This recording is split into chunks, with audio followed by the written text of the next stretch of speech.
ท่านนะคะดิฉันวรัญญา กิจวัฒนาค่ะรับหน้าที่เป็นพิธีกรสำหรับวันนี้นะคะขอยินดีต้อนรับทุกท่านนะคะเข้าสู่งาน Innovative Neurotech ซึ่งเป็นงานที่บริษัท iEducation Zone นะคะจำกัดได้ร่วมมือกับ NeuroCode Research จัดงานสัมมนาค่ะแนะนำงานวิจัยและโปรแกรมพัฒนาสมอง NeuroCode นะคะ NeuroCode นี้นะคะช่วยเสริมสร้างศักยภาพและพัฒนาสมองมนุษย์ได้อย่างรวดเร็วค่ะแล้วก็ทำให้มีสุขภาพที่ดีและช่วยกระตุ้นการทำงานของสมองส่วนที่ไร้จิตสำนึกที่โดยปกติแล้วมนุษย์ไม่ได้ใช้งานนะคะแต่ก่อนที่เราจะเข้าสู่ลำดับรายการถัดไปนะคะดิฉันขอกล่าวต้อนรับเป็นพิเศษกับแขก VIP ของเราสำหรับวันนี้นะคะท่านที่1ค่ะดร.สมพรสามทองกลั่นค่ะผู้อำนวยการกลุ่มวิจัยและพัฒนานวัตกรรมการจัดการเรียนการสอนสพทนะคะสวัสดีค่ะท่านถัดไปค่ะดร.มนทาวิญญโสภิตค่ะผู้อำนวยการกลุ่มโรงเรียนเสริมทักษะการสื่อสารภาษาอังกฤษค่ะลำดับถัดไปนะคะคุณทัชพลธนิกโชคกอบกุลกรรมการผู้จัดการบริษัท Amass Learn จำกัดค่ะท่านถัดไปนะคะเรือตรีหญิงทินัสศิรินนะคะศรีชุมพลกรรมการผู้จัดการบริษัทแฟรนไชส์ Hands on Art ค่ะแล้วก็คุณชุติมาทวีขจรวงศ์นะคะผู้อำนวยการโรงเรียนศูนย์การเรียนรู้ต้นแบบนวัตกรรมและเทคโนโลยีระยองค่ะลำดับถัดไปนะคะดร.นุชนาถรักศรีนะคะจากสถาบันแห่งชาติเพื่อการพัฒนาเด็กและครอบครัวมหาวิทยาลัยมหิดลค่ะสุดท้ายนะคะคณะผู้บริหารโรงเรียนเลิศล่าทุกๆคนเลยนะคะยินดีต้อนรับนะคะก่อนอื่นนะคะที่ฉันขอพูดคร่าวๆนะคะถึงรายการในวันนี้ให้แขกผู้มีเกียรติทุกท่านได้ทราบนะคะว่างานของเราจะมีอะไรบ้างค่ะก่อนอื่นนะคะเราจะมีการบรรยายการแนะนำเรื่องนวัตกรรมพัฒนาสมองโดยมิสเตอร์แทงนะคะแล้วก็เราจะมีช่วงเสวนานะคะช่วงที่2เป็นการแลกเปลี่ยนความคิดเห็นแล้วก็ตอบคำถามนะคะของผู้เข้าร่วมงานซึ่งจะดำเนินรายการโดยท่านดร.วิริยะฤชัยพานิชค่ะแล้วก็ช่วงที่3นะคะเป็นช่วงสาธิตกิจกรรมค่ะอันนี้คือขอเรียนเชิญทุกท่านที่สนใจเข้าร่วมงานกิจกรรมนี้สามารถเชิญได้ตามสะดวกเลยนะคะผู้ใดที่อยากจะเข้าร่วมค่ะ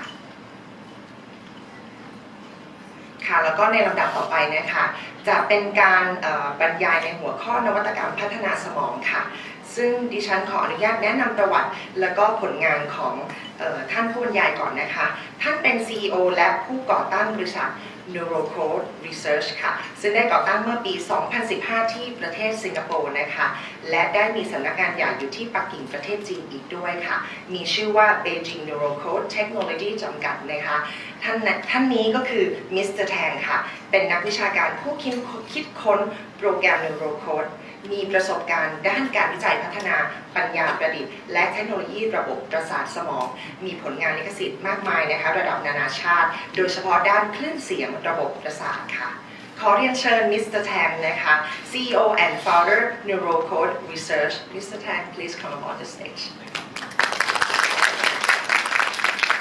Hi, good afternoon.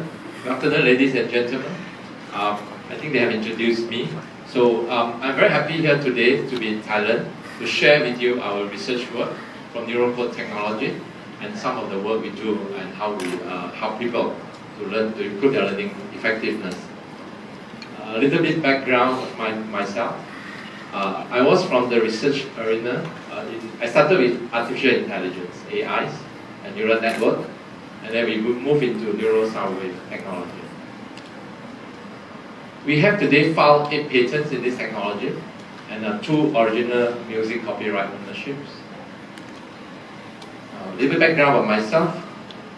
I was a lecturer, researcher and senior management from Temasek Polytechnic, National University of Singapore and the Agency of Science and Technology Research. I have represented the United Nations to present in different countries, basically in the area of intellectual property as international expert speakers. And a lot of my papers have been published. You can still find them online today. They're in the United Nations World Intellectual Property Organization's website. This paper has been adopted by a lot of countries, including the United States, their trade commissions, Africa's medical librarians, and the Republic of China. I was the inventor of the world's first virtual factory. So this is something interesting to share with you. A piece of research work I did 20 years ago. I think it's 1997, and there's a news on this. What is called virtual factory 20 years ago. ค่ะแล้วก็ก่อนที่จะเข้าสู่เนื้อหาเรียนเชิญผู้แปลของเราในวันนี้นะคะคุณจิตประภาขึ้นมาบนเวทีค่ะ Volume is a bit.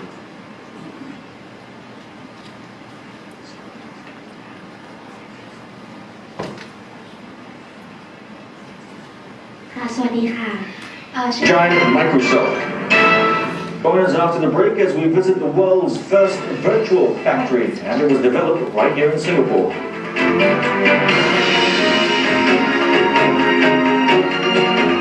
Singapore has come up with the world's first virtual factory. Using the internet, designers at different locations can now shape and test new products for manufacturing. Developed by the Temasek Polytechnic, National Computer Board, and Singapore Telecom, the virtual factory was unveiled at an industrial automation exhibition today. Called the Art-to-Part Factory of the Future, Temasek Polytechnic hopes to make the technology available in the market in 1 to 2 years' time. The new process is expected to help cut costs and save design time by at least 5 times, which could help small and medium enterprises improve their competitiveness. It would have revolutionized the way designers work, because with collaborative design, you could work from anywhere. Okay, that's the first impact on the designers. On the manufacturers, they would have widened up a lot of resources available to them. Temasek Polytechnic now has a mechatronics design center. The $5 million center is the first of its kind in this region. It aims to enhance Singapore's competitive edge in computer-aided design and manufacturing. Speaking at the centre's opening, Minister without Portfolio Lim Boon Heng said it will bring the manufacturing sector to a higher level of productivity to take on future challenges. Hence, the need to build world-class design skills and exploit the power of design automation technologies. The centre's courses upgrade workers in the electronics, precision engineering and prototyping industries. And it hopes to train nearly 2,500 workers and professionals. So this is internet in the 1997, you remember? Right, so that was me in 1997. I'm still like that now. Someone says you have 25 years research, are you sure? I said, I'm as young as you. What's my age? Look at my son, he's probably your age. Okay. And they say, what's the secret? The secret is to keep your brain relaxed. Don't stress yourself too much. Right? After all your stress work, we teach you how to relax. So I also headed one of the Singapore's main board listed company. For 5 years, I was CEO of a public listed company. This is some of the work I did. And now let's get into the actions. Okay, a little bit introduction about our company. Our company is called NeuroCode Research. We have started this research about 10 years ago. In fact, more than 10 years now. 2008, we started the research into human brains. How do we improve it? And then we started the commercial validation, which means the official business, in 2015. So it's about 4 years now into market. Today, we are spread in different countries. We have NeuroCode Research Singapore as our HQ, our headquarters. We have office in Beijing, in Shenzhen, and then in Malaysia, Thailand, India, and Taiwan. So these are a group of companies, and we filed 8 patents into this technology. A little bit about milestone, where we come from. We started our company in 2015, that's about 4 years ago. In 2015, in November, I was invited to present at the World Health Organization in China, in Chongqing. This is a world conference on wellness as a whole. Alright, so of everyone presented there, I was the only one who presented about the brain. Everyone is talking about health supplements, all kinds of products, health products. Right. So the part that in the world today that is highly neglected by most people in the world is our brain. We take care of every part of the body, but except the brain. So today, if you go to a doctor, a medical doctor, and you say, "Doctor, I'm very stressed. Can you give me an MC?" Will you get it? You cannot. Because no doctor today can measure your stress and give you an MC.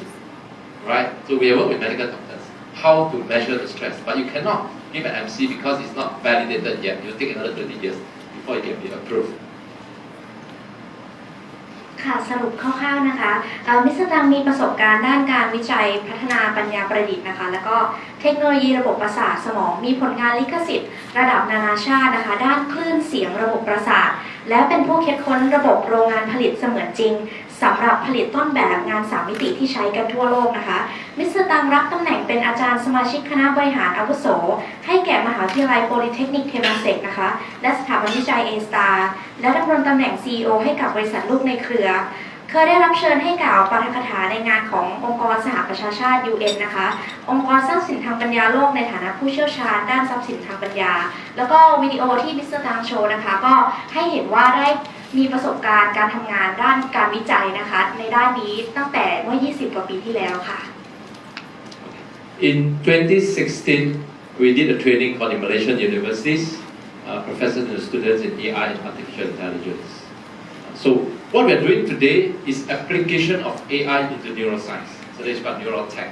Neuroscience is the fundamental study about brain, neural things, but it has not gone into the technical part of what we are doing. And the rest are the news that we are covered by the news. In 2017, we did a training for a soccer team in Singapore. This is a very interesting arena. In the world today, the top soccer clubs in the world, including Spain, UK, we are talking to them now. The competition is not just about skill. The competition is about mental strength, reactions. How do you train soccer players or any other sport players? How to react at that moment. Alright. So that is what we did, the brain trainings for them. ก็เป็นการเทรนนิ่งด้านสมองนะคะให้กับนักกีฬาเพื่อที่จะให้มีกำลังในด้านความคิดนะคะสามารถที่จะเพอร์ฟอร์มออกมาได้ดีค่ะ In July, we signed a licensing deal with a public listed company in China. Basically, we produce sound wave to help babies from 0 years old to 3 years old to come into this world with proper mental health, mental wellness. Because children, when they are in the mother's womb, they are highly protected. They have no disturbance, there is no sound, there is no light. The moment they get into our world, their brain is highly stressed because all the sound signals are coming from. How do we help them? So this is the technology we built. In July, we did a corporate training. So this is a training for all the senior management in the Singapore Telecom. This is one of our telecom company in Singapore. And then September, we did economic cooperation with the Indonesian government. So this is basically to help the government to be stressed. The governments are highly stressed. And we did some project for shopping mall. This is interesting technology that we built the sound wave into a shopping mall in Singapore. And a result after 2 months of testing, their sales increased by 14%. So that's interesting. That means people like to shop in a place they feel relaxed and they like the place. ค่ะสำหรับในนี้นะคะสำหรับปัญญาประดิษฐ์เกี่ยวกับคลื่นเสียงนะคะก็คือได้ทำการช่วยเกี่ยวกับพ่อแม่และเด็กอะค่ะเวลาเด็กเกิดมานะคะก็เขาจะแบบไวต่อเสียงสมองเริ่มทำงานอันนี้ก็จะทำให้รีแลกซ์มากยิ่งขึ้นนะคะแล้วก็มีเทรนนิ่งด้านการจัดการนะคะในองค์กรเอกชนต่างๆรวมไปถึงการเทรนนิ่งอื่นๆที่เกี่ยวกับระบบประสาทและสมองด้วยค่ะ And in October last year, 2017, we did a project for the hospital in Malaysia. So this is for the doctors. Before the doctors, this is a delivery ward. Either it's a natural delivery or it's a cesarean operations. The doctor need to distress themselves, prepare them mentally, so that they're not under stress before they go for the operations. In February 2018, last year, we published a research paper in Germany, and the research gate in Germany has got a lot of good response. So maybe second half of the month, we will be doing the live conference then. 2018 May, we forged a strategic partnership with a company in Singapore. This is a non-profit organization called Enable Asia. Our objective is to build a world without dementia. This is for elderly people. People who get old, they start to lose their memory system, they start to forget things, they start to have a lot of sleep problems, and they start to get the dementia. How we help them. And In July 2018, we do a technical exchange with doctors and researchers at Kutepat Hospital. So this is one of the Singapore hospitals that focus on elderly, research into elderly sickness. ค่ะสำหรับด้านนี้นะคะก็คือทีมของมิสเตอร์ตังเนี่ยค่ะได้ช่วยทีมแพทย์นะคะก่อนที่จะมีการผ่าตัดเนี่ยให้รู้สึกกดดันน้อยลงนะคะแล้วก็ผ่อนคลายก่อนที่จะทำการผ่าตัดรวมไปถึงการช่วยเหลือผู้ป่วยสูงอายุนะคะที่กำลังความจำเสื่อมหรือให้ลดน้อยลงค่ะ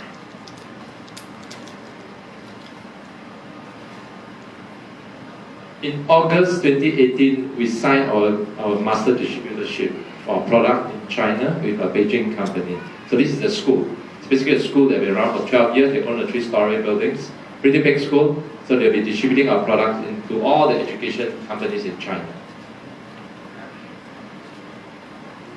In 2018, we were invited by the Consumer Association of Malaysia to share benefit of Neuro Soundwave to the consumers. 2018, November last year, which is a few months ago, we launched our official HQ in Shenzhen. So this is our training headquarters in China, southern part of China. And in January this year, we signed a technology licensing deal with one of the very big education product manufacturer company in China. This is a company that produces equipment, products to help children educations, and they are huge. They are the largest actually in China. So they'll be putting our technology into the products for the children. ค่ะสำหรับส่วนนี้นะคะก็คือมิสเตอร์ตังเนี่ยได้ทำการเซ็นสัญญานะคะแล้วก็ช่วยพัฒนา Product ที่เพิ่มประสิทธิภาพในการเรียนรู้ของเด็กนะคะโดยมีสำนักงานใหญ่อยู่ที่เซินเจิ้นประเทศจีนค่ะ Okay, so that's a little bit background about us. Our company's mission has two parts. The first part of our mission is to develop effective technology to enhance brain power, humans' brain power, and to improve our mental wellness. And the second part of our technology, of our mission, ค่ะสำหรับส่วนแรกนะคะมิชชั่นก็คือเพื่อที่จะพัฒนานะคะแล้วก็ใช้เทคโนโลยีเพื่อที่จะเพิ่มประสิทธิภาพของสมองค่ะ the second part of our mission is to help special needs people, okay, with hyperactivity, children especially, autism, depression, and dementia. So it's to improve the quality of their life. This is non-profit part of our mission, our company. ค่ะสำหรับมิชชั่นหลักเลยนะคะก็คือช่วยผู้ป่วยพิเศษนะคะผู้ป่วยที่เป็น hyper activity นะคะหรือว่าออทิสติกรวมไปถึงความซึมเศร้าแล้วก็การผ่อนคลายความเครียดค่ะ Okay, now we get into our brain, the mystery of our human brain. Every one of us has a brain, but today even the top neuroscientists in the world have very little understanding of our brain. There's very little understanding of our brain. How our brain thinks. How do we make decisions, right? If you decide to have lunch later, would you choose Japanese food? Would you choose Thai food? How do you choose? How does your brain make a process? Right? So this is the mystery of our own brain. An average adult, all of us, we have about 100 billion neurons. Imagine that number we have. So today we have a lot of neurons in our brains, right? But this neuron by itself is not so useful. So you may have a lot of neurons, but they're not useful until they are connected. When neuron connects, it forms signals, it starts to work. It's like you have a handphone. Your phone, if it's not a Wi-Fi, it's not so powerful, right? You don't have a signal, you don't have 4G, you don't have Wi-Fi, your phone cannot do a lot of things. So you need to get on to connect other people. Right? Today we are all into a very well connected world with social medias, with all the connections. So your brain has the same thing inside. Your brain needs to talk to the next cell to start all the functions. ค่ะสำหรับส่วนนี้นะคะก็เกี่ยวกับความซับซ้อนความลึกลับของการทำงานในสมองนะคะโดยที่มนุษย์ทุกคนเนี่ยก็คือเกิดมานะคะมีตรงนี้อยู่แล้วแต่ว่าการที่จะเพิ่มประสิทธิภาพให้เราใช้ได้อย่างเต็มที่เนี่ยต้องมีการพัฒนาหรือว่าเชื่อมต่อนิวรอนในระบบสมองค่ะ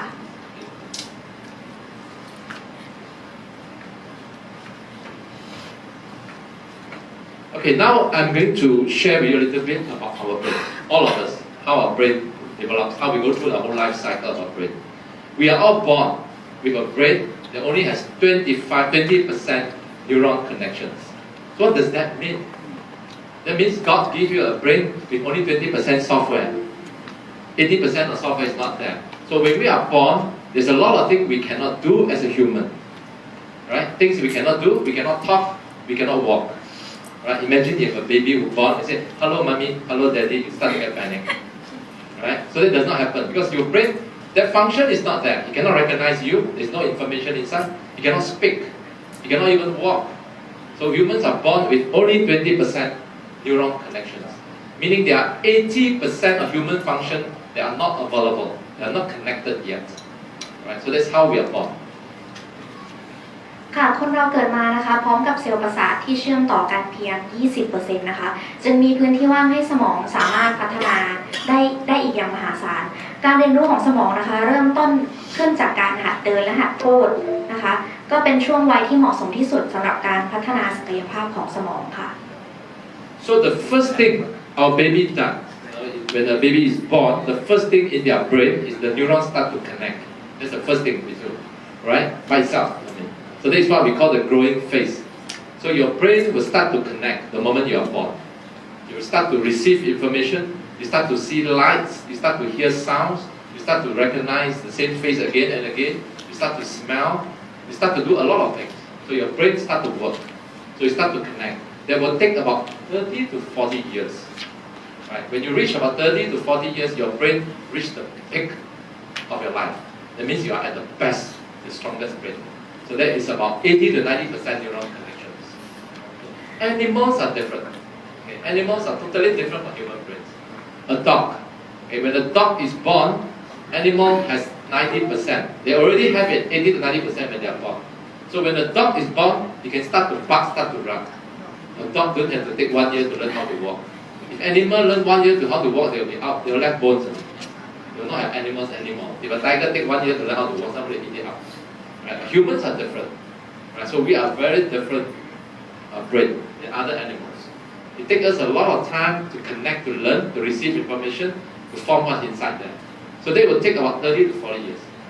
Right? So when you are, most of you are at this peak now. I'm also at this age. I'm 35 years this year. Right? So what happened after that? After 40 years old, what happened? The first thing you are going to feel is that you are going to start to lose your memory. You start to be forgetful, like it or not. Right? All of us go through that phase. So you start to forget things. You start to realize that, how come I keep forgetting things? I go out, forget to bring my key, I forget to bring my handphone. If you're 20 years and you have that, please watch out. Please be careful. Right? That means something is wrong with your brain. Your neurons are start to break up. Neuron can connect. You also can break up. Like your body muscle. Right? When you're young, you exercise, you train yourself up to be very strong. When you get old, you start to break out again. You start to deteriorate. So that is the phase that we go through, the second phase of our life.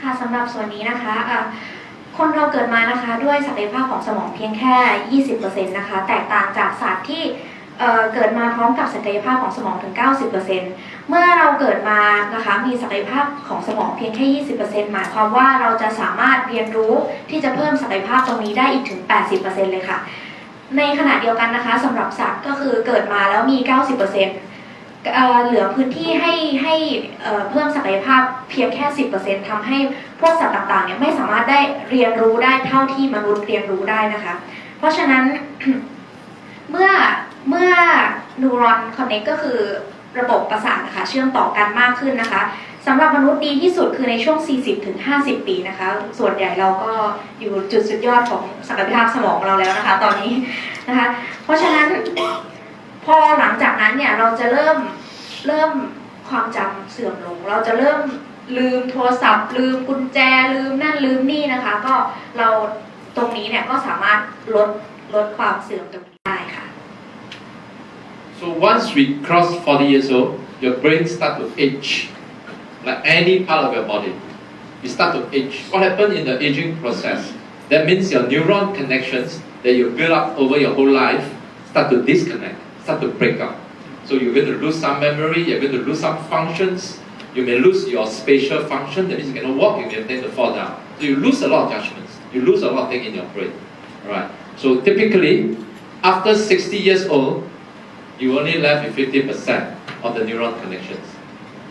So that shows how important to keep our mental wellness. Alright. So that is under normal conditions. If a person is under high stress or medical reasons, did not take care of their brain, he may get into a very bad situation, which we call dementia. The dementia is a situation where your brain goes back to where you're born. Alright, so what does that mean? Sometimes you see elderly people, they behave like children. Right? You say they're very childish. How come your parents, when they get old, they become very childish? They are. Because you are what your brain is. Right? You are what your brain is. How you think.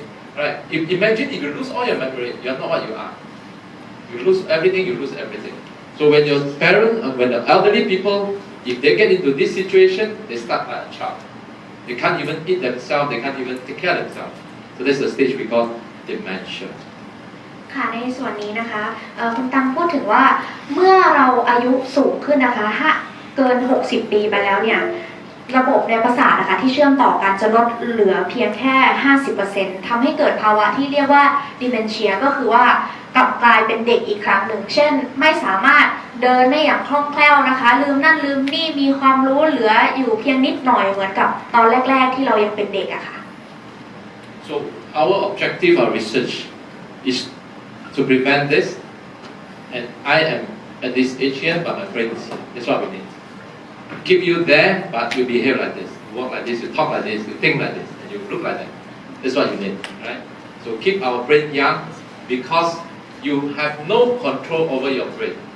Your brain controls every part of your body. If any of your artery blocks, just within seconds, within minutes, less than a minute, your brain cell dies, you get stroke, you cannot move. Very fast, right? So that is how powerful our brain is. Our brain is everything about us is in our brain. Alright. So our research focus on two areas. The first area of our research is on what we call brain stimulation. In this process of growing, when we are born, when you are born, we only have 20% neuron connections. So we need to build up our connections. We need to build up our function. We learn to speak. We go to school. Our parents teach us. So we learn a lot of things, right? So this is called rapid growth of your brain. So what we can do, not everyone is as lucky as us. Some people have problems in their growth. So they get into mental problems. They get into slow in learning. They got a problem in schools because their brain just simply cannot cope up with the fast knowledge you're getting in. So what we do here is we create a sound wave. We develop this wave to stimulate your brain. Brain stimulation sound wave is like a, maybe I break here for a while. โอเคทีมของมิสเตอร์ตังนะคะก็ทำการวิจัยเกี่ยวกับด้านนี้นะคะโดยที่เฟสแรกเนี่ยก็คือมีการใช้คลื่นเสียงนะคะในการกระตุ้นสมองเช่นเด็กๆที่มีปัญหาเกี่ยวกับการเรียนรู้ช้าหรือว่าพัฒนาการช้านะคะตรงนี้ก็สามารถช่วยได้ค่ะ So what our research is a physical method. We use physiological methods. Brain stimulation is like an exercise machine. You know our body, when we are born, we cannot walk. You have to learn to walk, right? So you teach your child how to walk, hold him to walk. After a while, his body becomes strong, his muscle, his bone becomes strong. Then when we grow up, we play tennis, we run, we play soccer, we exercise to keep our body fit. That's what human body needs. We need to exercise. What happens to your brain? How do you exercise your brain? Some people say you shake your head every day. No, don't do that. It doesn't help. Why it doesn't help? Because your brain is inside your skull. So you shake, the whole skull is shaking, but your brain is still locked in there, right? So we'll teach you, later we'll teach you. How do you exercise your brain? Through your fingers. Your brain is connected to all your nervous system in your body. So we send signal back to the brain to stimulate it, right? Another way we do is what we call a stimulation. We create a wave that go into your brain and exercise your brain for you. It's an exercise machine. You're lazy to go to the field to run, you go a machine, you run a machine to exercise it. Same model. So this is a tool. So we create a tool to help your brain. ค่ะก็ได้สร้างเครื่องมือสำหรับการช่วยกระตุ้นสมองนะคะมิสเตอร์ตังพูดถึงว่าเวลาที่เราออกกำลังกายเนี่ยเราก็ต้องมีการออกกำลังกายเพื่อให้ร่างกายเราฟิตเราแข็งแรงอยู่เสมอแต่สำหรับสมองเนี่ยเราจะออกกำลังกายยังไงแค่สายหัวมันก็ไม่ได้เป็นการออกกำลังกายสมองเพราะว่ามันอยู่ข้างในนะคะเพราะฉะนั้นการที่เราจะออกกำลังกายบริหารสมองได้เนี่ยต้องผ่านการใช้นิ้วมือใช้ ประสาทอวัยวะต่างๆมีการช่วยกระตุ้นสมองแล้ว sound wave ที่วิศวกรรมพรีเซนต์เนี่ยค่ะก็เป็นเหมือนลู่วิ่งอะค่ะก็คือช่วยกระตุ้นให้สมองเกิดการทำงานนะคะที่ดียิ่งขึ้น The second area of research is what we call the mental wellness sound wave. Mental wellness sound wave is a wave we create for elderly people. For anyone from 30 years onwards, when your memories start to break up, when you start to lose your memory, we create wave to help you to enhance your memory systems, to join back, to recover back your neuron connections. And the other area that we focus on is your sleep problem.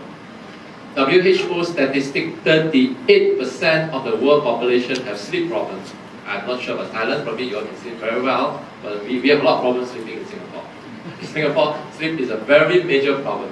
A lot of people cannot sleep. They cannot sleep. Just because of the society is stressed, their brain have a lot of things to think about, so they cannot get into sleep. If you don't get into sleep, you will have a lot of memory problems. And one of the amazing things we found in our research, which I'm going to share with you one video later from Harvard University, one of the core research we work with, is that your memory is created in your sleep, which a lot of people didn't know about it.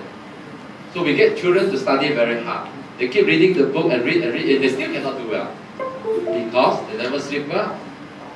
If you sleep well, your memory will start to improve. So that is something that we do.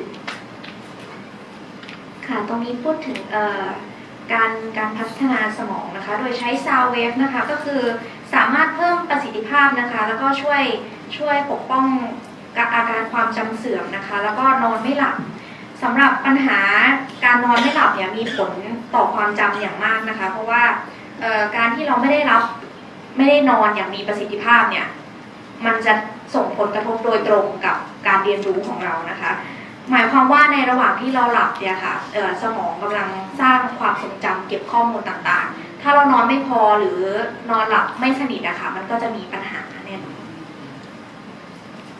Okay, I'm going to show you some data from Johns Hopkins University. This is a university in US about our neuron connections. What happens inside your brain? Alright. When we are born, this is how your neuron connection look like. This is a microscopic view amplified in your brain. These are neurons. These are the connections. The neuron grow like a tail and start to connect to the next neurons. So this is how you look like when you're born. As a baby grows, after 1 year, this is how you look like. So you see more connections now, right? More of the neurons are connected. As you grow, about 10 years old, this is how a neuron, a connection of a baby look like, of a boy 10 years old, or a girl look like. When you reach 30 years old, that's how you look like. What's inside your brain now? It's like your internet, very sophisticated, which is a peak, almost reaching the peak. You reach 40 years old, almost the same, probably slightly lower. These are just some average statistics. And when you reach 60 years old, you are probably back to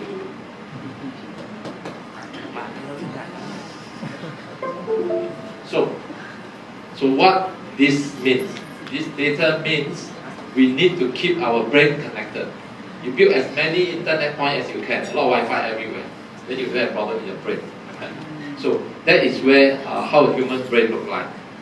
ค่ะภาพนี้ก็แสดงให้เห็นการเชื่อมต่อของเซลล์ประสาทนะคะเริ่มจากตั้งแต่เป็นเด็กๆเลยนะคะไล่ไปจนถึงทางขวาจะเห็นว่าพอถึงอายุ 30-40 เนี่ยจะมีการเชื่อมต่อเยอะขึ้นแล้วพอ 60 นะคะก็จะน้อยลงเรื่อยๆอันนี้ก็คือสาเหตุที่เราต้องพยายามให้มันเชื่อมต่อกันรักษาคอนเนคชันเอาไว้ตลอด So our research objective is to keep your brain like this. Keep the neuron connections. So stimulations from here bring you here. Enhancement, maintain, to let it go down. So that's what we do, the two parts of our research. So I'm going to share with you now a technology we developed, which is called Neuro Soundwave. This is a tool. You see, schools can teach you a lot of knowledge, which is important. All of us go to school to learn. But the basic thing is you must have a good brain. If your brain development starts when you're 0 years old. When you're born, your neurons start to connect. So your neurons start to connect. If in this process, your neuron connection is not done properly, it's not developed properly, your brain, you don't have a very strong brain, then you cannot study properly. The effective learning will drop. It's like your body. If you cannot run well, you cannot play soccer, right? Even you're a very good soccer player, you run 10 minutes, you're very tired. You can't do it. So what we do is to build your body to be strong. Then you learn, then you can become effective. So we build your brain to be stronger. So this is a tool, it's a technology, it's a technique to help your brain to grow. So I'm going to share with you what is Neuro Soundwave. A little bit technical, but I'll try to make it simple. เทคโนโลยีคลื่นเสียงนะคะที่ช่วยเพิ่มประสิทธิภาพของสมองค่ะ We built 3 layers of technology here. The basic technology we built on is music therapy. Music therapy is simple, it's easy to understand. Some music can help people to relax. You go to a spa, you listen to music, you feel very nice. Some music you listen, you get very agitated, very angry. Some music you get very sleep. So music can influence our brain. ค่ะชั้นแรกนะคะ Music Therapy หรือว่าดนตรีบำบัดนะคะก็ช่วยให้คนผ่อนคลายหรือว่าทำให้คนมีอารมณ์โกรธเกรี้ยวได้นะคะในส่วนนี้ก็สำคัญมาก So that formed the basis. From there we built on. The first layer of technology we built on is what we call binaural beats. What is binaural beats? Let me just show you picture here. If you put a earphone across your right and your left ear, we produce 2 different sound waves into your left and your right ears, 2 different music. So on your left is 200 Hz, on your right is 210. So what happened?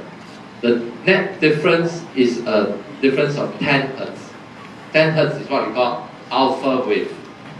Through a lot of machines, through a lot of equipment that we measure our brain, human brain frequency lies between 0.5 to about 30 to 40 Hz. So less than 40 Hz, that's our brain. So that frequency we cannot create using any current electronic equipment because it's very low frequency. So this is a technique to create that frequency. How do we create a 10 Hz in your brain? We create 200 Hz here, 210 Hz here. So the difference is a 10 Hz in your brain. So that is what we call binaural wave. นี่ก็เป็นขั้นตอนการใช้ binaural beat นะคะก็คือการให้เราฟังเสียงนะคะที่เป็นคลื่นเสียงโดยที่มีความถี่ต่างกันนะคะเพื่อที่จะสร้างคลื่นอัลฟานะคะที่ช่วยให้เราเรียนรู้ได้ดีขึ้นค่ะ So from there we add on another layer of technology which we call brainwave entrainment. Brainwave entrainment is a technique we use in neuroscience to guide your brain, a bit like hypnotism. But this is technology. This is a equipment, is a tool that brings your brain to the state we want. How do we do it? We synchronize your wave. Let me show you. This is a video from a Japanese research institute. So if you see here, these are equipment that are pendulum that plays, right? So we start them anytime. They are all not synchronized. But after a while, you'll see all of them are synchronized.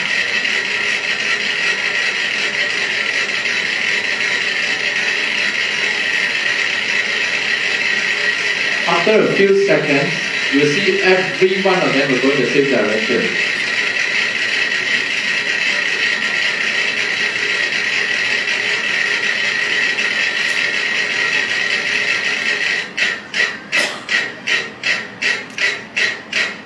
How does this happen? This happens in nature, in our world. In our world, in business now, there's a very popular thing called law of attraction. This is the hardware part of it, that's the software part of it. So, synchronized resonance is a bond that connects everything in this universe. We are all connected by wave. This whole universe is connected by wave. So if there are many frequencies coming to you, eventually they will all synchronize. So that is what we build a wave into your brain that brings your brain to the state you want. This is particularly useful for sleep wave. If you need to sleep, your frequency needs to go down. If your frequency is very high, you cannot sleep, right? So we need to bring your frequency down. How do we do it? We use this technique. We call brainwave entrainment. ค่ะสำหรับส่วนนี้นะคะก็คือเทคโนโลยีที่จะนำสมองนะคะไปสู่ระดับคลื่นความถี่ที่เราต้องการนะคะอย่างเช่นก่อนที่เราจะนอนหลับเนี่ยถ้าคลื่นความถี่เราสูงนะคะเราก็ต้องทำให้มันลดลงนะคะเพื่อที่จะเข้าสู่ภาวะการนอนหลับค่ะ Once we finish building this 3 layer of technology, we'll do the last step. We do extraction of harmonics from our Neuro Soundwave. This is a bit technical. Harmonics meaning we can break any music into many harmonics. Maybe 500 harmonics. From there we extract the useful and really combine them to form the final wave we want. These are buffet. You go to a buffet, there may be 20 dishes, but you don't eat all. You only eat the one that you want. So we choose the way that is useful for your brain, and we create this what we call Neuro Soundwave. ค่ะสำหรับในโลกเรานะคะก็มีคลื่นความถี่หลายแบบแล้วก็หลากหลายมากนะคะก็ได้ทำการเลือกคลื่นความถี่ที่ดีที่สุดนะคะเพื่อให้เกิดประโยชน์ต่อการเพิ่มประสิทธิภาพของสมองค่ะ Today, Neuro Soundwave have 5 major applications. Our biggest application is into education, because children around the world today study very hard. It's very tiring to study, and whatever you study tomorrow going to change. Right? Things are changing so fast in this world. How do you cope with the change? So you need a faster CPU. Everything has changed, but if your handphone don't change, you cannot log into 4G, right? So same thing here, we need to change it. How do we change it? That is using technology, what we call neurotech. Application of technology into neuroscience. So the first area is education. We are doing this major transformation now in Singapore and in China. China, a lot of schools have adopted our technology. So we are going to do a major change in education. I'll share you later how we do it. A second area is sports. Sports, of course, is one area that is where we compete not just on strength but also on mind, on the brain. And the third area is mental health. This area we work with a lot of doctors, different area of medical doctors in hospitals to improve their mental wellness. Sleep therapy is an area that affects every one of us. If you have a sleep problem, this is where you look for how to solve a sleep problem. Because prolonged sleep problem will cause you major problem in your memory. How many of you here did not sleep well? How many of you here sleep well? That's good. For those people who sleep well, you can try and tell me the difference. I have a school principal in Singapore who's telling me she sleep very well. This is a school principal. So she said, I have good sleep, Mr. Tang. I have no problem with my sleep. I said, why don't you try my equipment and after that you tell me.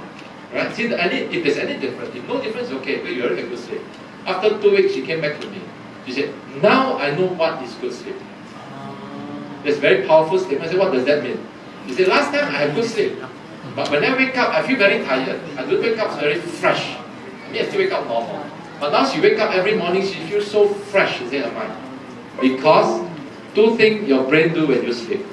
In neuroscience, 2 major things your brain do when you sleep. First is to carry all the toxin in your brain. So if you don't sleep, the toxin cannot get away. It's like your car, you don't go to service, you keep driving your car for 20 years, you're still driving it. You get a lot of problems. You need to change your oil, right? You need to change it. Same thing as our brain. Our body has cell recovery systems. Human body have that. Our brain has that. So when you sleep, your brain flush out the toxins. If you don't sleep, you cannot, no time to flush. Second thing, when you sleep, your brain creates memories.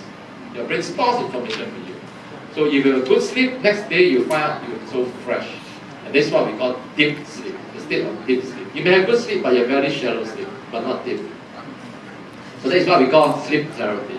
ค่ะในส่วนนี้นะคะการใช้ Neuro Wave นะคะก็ช่วยในหลายๆด้านนะคะด้านแรกเลยก็คือด้านการศึกษานะคะเวลาที่นักเรียนเราเรียนหนักๆเนี่ยก็จะเกิดอาการเหนื่อยแล้วก็อ่อนล้านะคะมันก็เหมือนคอมพิวเตอร์ที่ประมวลผลช้าค่ะก็คือถ้าได้ตรงนี้ไปช่วยก็จะทำให้ประมวลผลเร็วขึ้นนะคะการกีฬานะคะเป็นการนอกจากแข่งทางด้านร่างกายแล้วยังแข่งในเรื่องของสมองนะคะการความคิดนะคะในส่วนของทางการแพทย์ก็ใช้ได้เหมือนกันและที่สำคัญคือด้านการนอนหลับนะคะแล้วก็เรื่องการลดความเครียดค่ะคุณตังยกตัวอย่างเช่นเวลาที่เรานอนหลับนะคะถ้าเรานอนหลับไม่ดีพอเนี่ยก็จะทำให้ตื่นมาแล้วรู้สึกล้ารู้สึกเหนื่อยนะคะเพราะว่าเมื่อเรานอนไม่พอก็จะทำให้สมองเนี่ยไม่สามารถกำจัดพิษออกไปจากร่างกายได้นะคะทำให้รู้สึกเหนื่อยก็เลยจะโฟกัสไปที่การนอนหลับให้สนิทนะคะมากกว่าการนอนหลับธรรมดาทั่วไป And the 5th area is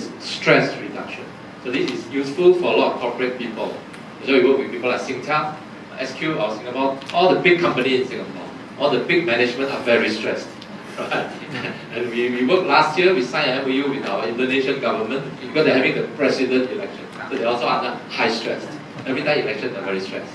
Right? So all the officials are very stressed. So we teach them. We have technique to teach you how to relax, and we wave to help you. Just listen to it, you feel so relaxed. You feel like you're in a very nice place, relaxed. So that's what we call the stage of meditation. We bring your brain to that stage, we guide you to that stage. so you can relax very well. This is called stress reduction. ตรงนี้นะคะก็ช่วยลดความเครียดความกดดันนะคะในชีวิตประจำวันของเราเนี่ยในบรรดาผู้บริหารนะคะแล้วก็ทำงานราชการเนี่ยนะคะก็จะมีความเครียดสูงมากนะคะตรงนี้ก็จะช่วยให้เราได้ผ่อนคลายนะคะโดยการทำให้สมองของเราเนี่ยอยู่ในระดับเดียวกันกับการนั่งสมาธิค่ะ So this is a brain structure look like what's inside your brain, the neuron connections, unstimulated brain. And this is how it happens after stimulation. So we create a sound wave to stimulate your brain. So exercising your muscle. So if you exercise before and after exercise, you see the change. Alright, so this is what this is fMRI scan to see the change. And we have a lot of success cases. I'll be able to share with you in China with thousands of success cases. Alright, I'll share with you some very interesting cases. This one case, very particular case, a boy who is 2 years old, a 2-year-old boy who cannot speak. Normal human can speak about maybe 1 year, 1.5 years, right? Some maybe 10 months they can speak. Very, very smart children, we call them. There is nothing to do with smart, just that their brain develops faster, right? But they can start to connect and start to speak. But this boy, already 2 years old, still cannot speak. So he went to see a doctor, and he was diagnosed for mild retarded. That means low IQ, people with brain problems. So in this kind of boys, you don't take care of anything. You send to school, later he have a lot of problems in study, in next part of his life. So he tried our brain stimulator. The mother happened to know all of our stuff, so he tried. After about a month, this boy now can talk and can sing. So it was amazing result. It means the boy now can talk like normal people, he can read books and he can read. So he went back to the doctor. Doctor said, which doctor do you go? Which clinic? So he never go to a doctor, he use stimulator. Because this is something today, our medicine cannot do. So this is something that you need the physiological method, not chemical method. This is a non-invasive method. It's an exercise.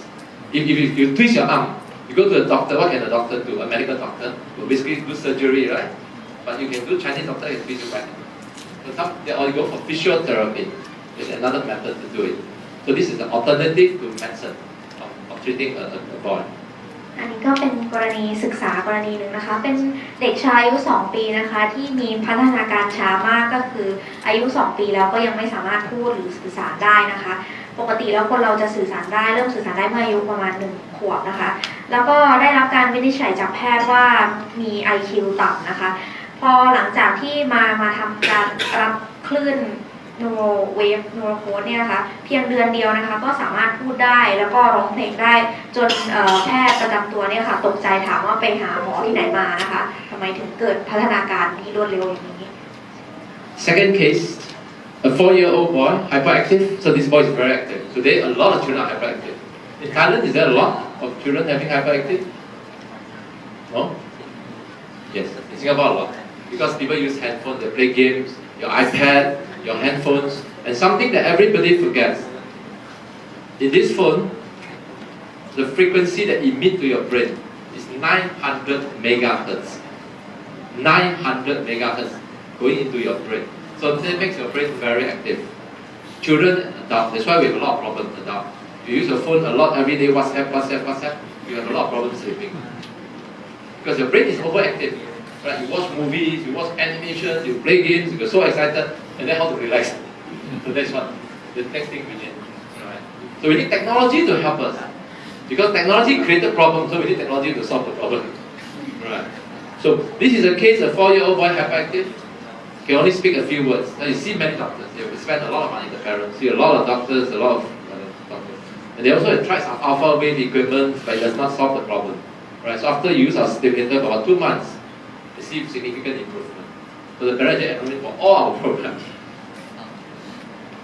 So it's something กรณีที่2นะคะก็คือการแก้ปัญหาเด็กไฮเปอร์นะคะหรือแบบว่าไฮเปอร์แอคทิวิตี้ก็คือเด็กทุกวันนี้นะคะเล่นโทรศัพท์เล่น iPhone แท็บเล็ตแทบจะตลอดเวลานะคะแล้วก็ทำให้สมองเนี่ยตื่นตัวตลอดเวลานะคะทั้งเล่นเกมรู้สึกตื่นเต้นคุณตังก็เลยบอกว่าถ้าเทคโนโลยีมันทำให้เกิดปัญหาเนี่ยเราก็ต้องใช้เทคโนโลยีในการแก้ปัญหานะคะ So this is an example of brainwave entrainment we talked about. Entrain is to guide your brain to the desired state. So this is how your brainwave look like on a machine we call electroencephalograph, EEG device. Actually, I brought one here. If you want to try, whether you are stressed later, you can try. How stressed you are. Right? There are not many equipment in the world today can measure your stress. Right? And we have ways to solve your stress. But this is a device that measures what is inside your brain. So this is a person probably with a lot of problems. So his brain is very active in the initial unrest state. So in here is your beta stage. Beta is about 25 hertz. 20 to 25 hertz here. So and here is a lot of disturbed frequencies in your brain. That means this person has a lot of problems. Whether he has too much money, don't know how to spend, or a lot of other problems.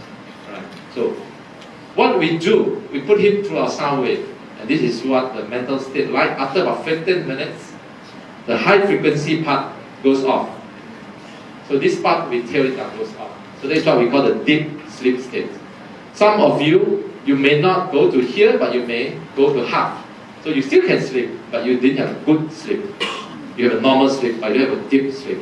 So this is what we call deep sleep. ค่ะในปัจจุบันนะคะเรายังไม่สามารถวัดระดับความเครียดได้นะคะแต่ว่าเราสามารถดูคลื่นความถี่ของสมองได้นะคะก็คือจากภาพเนี่ยจะเห็นว่าภาพทางซ้ายนะคะคลื่นความถี่จะค่อนข้างสูงนะคะก็หมายถึงว่าเรามีความเครียดมากแล้วก็สมองตื่นตัวตลอดเวลานะคะแต่หลังจากที่ผ่านการรับคลื่นเสียงนะคะเพียง15นาทีขึ้นในสมองค่ะก็เป็นเหมือนภาพทางขวาก็คือคลื่นความถี่ลดลงนะคะแล้วความเครียดน้อยลงแล้วก็เข้าสู่ภาวะที่เรียกว่าเหมือนหลับสนิทค่ะ So I have stressed a lot about sleep. I remember a few months ago, I gave a talk in Singapore, the National Design Center. This is a national seminar in Singapore about dementia. So I tell them, you can listen to me for the 2 hours, but you can forget everything when you go back. Just remember one thing: have a good sleep. I'm going to show you the next thing why you need a good sleep. I'm going to show you 2 videos from Professor from Harvard to show you about sleep. This is a research in Harvard Sleep Center. There's a special division doing that, and this is their results of their research. It turns out that sleep is important for memories at 2 different times. It's important before you ever go into the waking situation where you're going to try to learn something. And it's important after that happens as well. If your brain is too tired in some sense, it can't take information in as well. Some of this has to do with an inability to pay attention even. But there seems to be something deeper than that in the actual memory circuits that gets fatigued so that you don't learn as well. After you learn something, that memory that you have formed is not in its final form. The brain still has to do a lot of work with that memory to get it into the form where it's going to be stable and useful to you. It's not something you have to pay attention to. It's not a time that you have to keep practicing and rehearsing what you learn. Your brain will take care of this all by itself, and it seems to do most of it while you're asleep. Part of what it's doing, we know, is actually strengthening the connections within the brain that are the basis of those memories, because that's how memories are stored, is in the connections between brain cells. But we also know that it's taking those memories and it's shuffling it around to different parts of the brain. The brain where you keep information on what you had for breakfast today is different from the place where you keep information on what kind of breakfast you like and what you might want to order for breakfast in a restaurant. Those are different kinds of memories, but that second one of what you might like in a restaurant is built from lots of specific memories of what I had for breakfast today and yesterday. And that process of moving the information from one part of the brain to another also seems to be occurring during sleep. So I highlight a few key points in this video, very important. The first key point is your memory, your information is not stored in the brain cell. It's stored in the connection between the brain cells. You understand that? I give you an example. I'll give you a very simple example. You have a lot of threads. Threads, right? Threads. Is it useful? Not so useful. You weave it, you make it into a net, into a cloth, then it's very useful. Right? Same thing as your brain. Your cells, the connection between 2 cells stores one piece of information.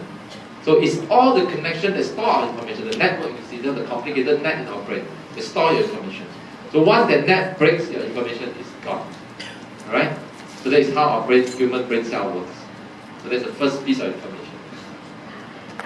ข้อมูลนะคะที่สำคัญส่วนแรกในจากวิดีโอนี้ก็คือว่าความทรงจำของเรานะคะไม่ได้อยู่ในเซลล์ประสาทนะคะแต่อยู่ระหว่างการเชื่อมต่อค่ะพอการเชื่อมต่อนี้มันแตกหักหรือว่าไม่เชื่อมต่อกันแล้วเนี่ยจะทำให้เราลืมนะคะหรือว่าสูญเสียความทรงจำส่วนนั้นไปค่ะ Second very important piece of information is that your information that you receive, you read a book now, the information is not stored in your permanent part of your brain.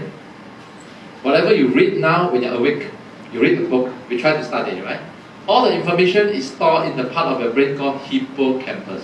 Hippocampus is a temporary working memory of your brain. It's at the RAM of your computer. If you switch off the computer, it's gone, not safe, right? So when will the information be safe? That is during your sleep. When you sleep, that's the only time that no more new information is coming to your brain. Now you're awake.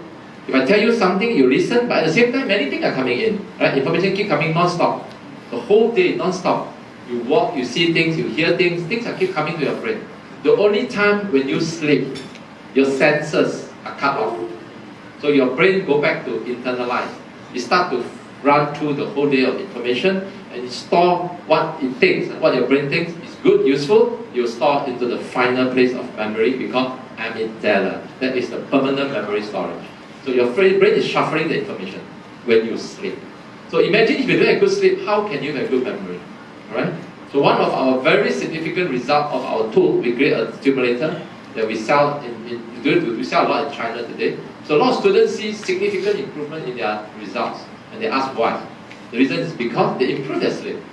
We improve their sleep, that's the first thing. When your sleep gets well, your memory gets better. You tend to store more things.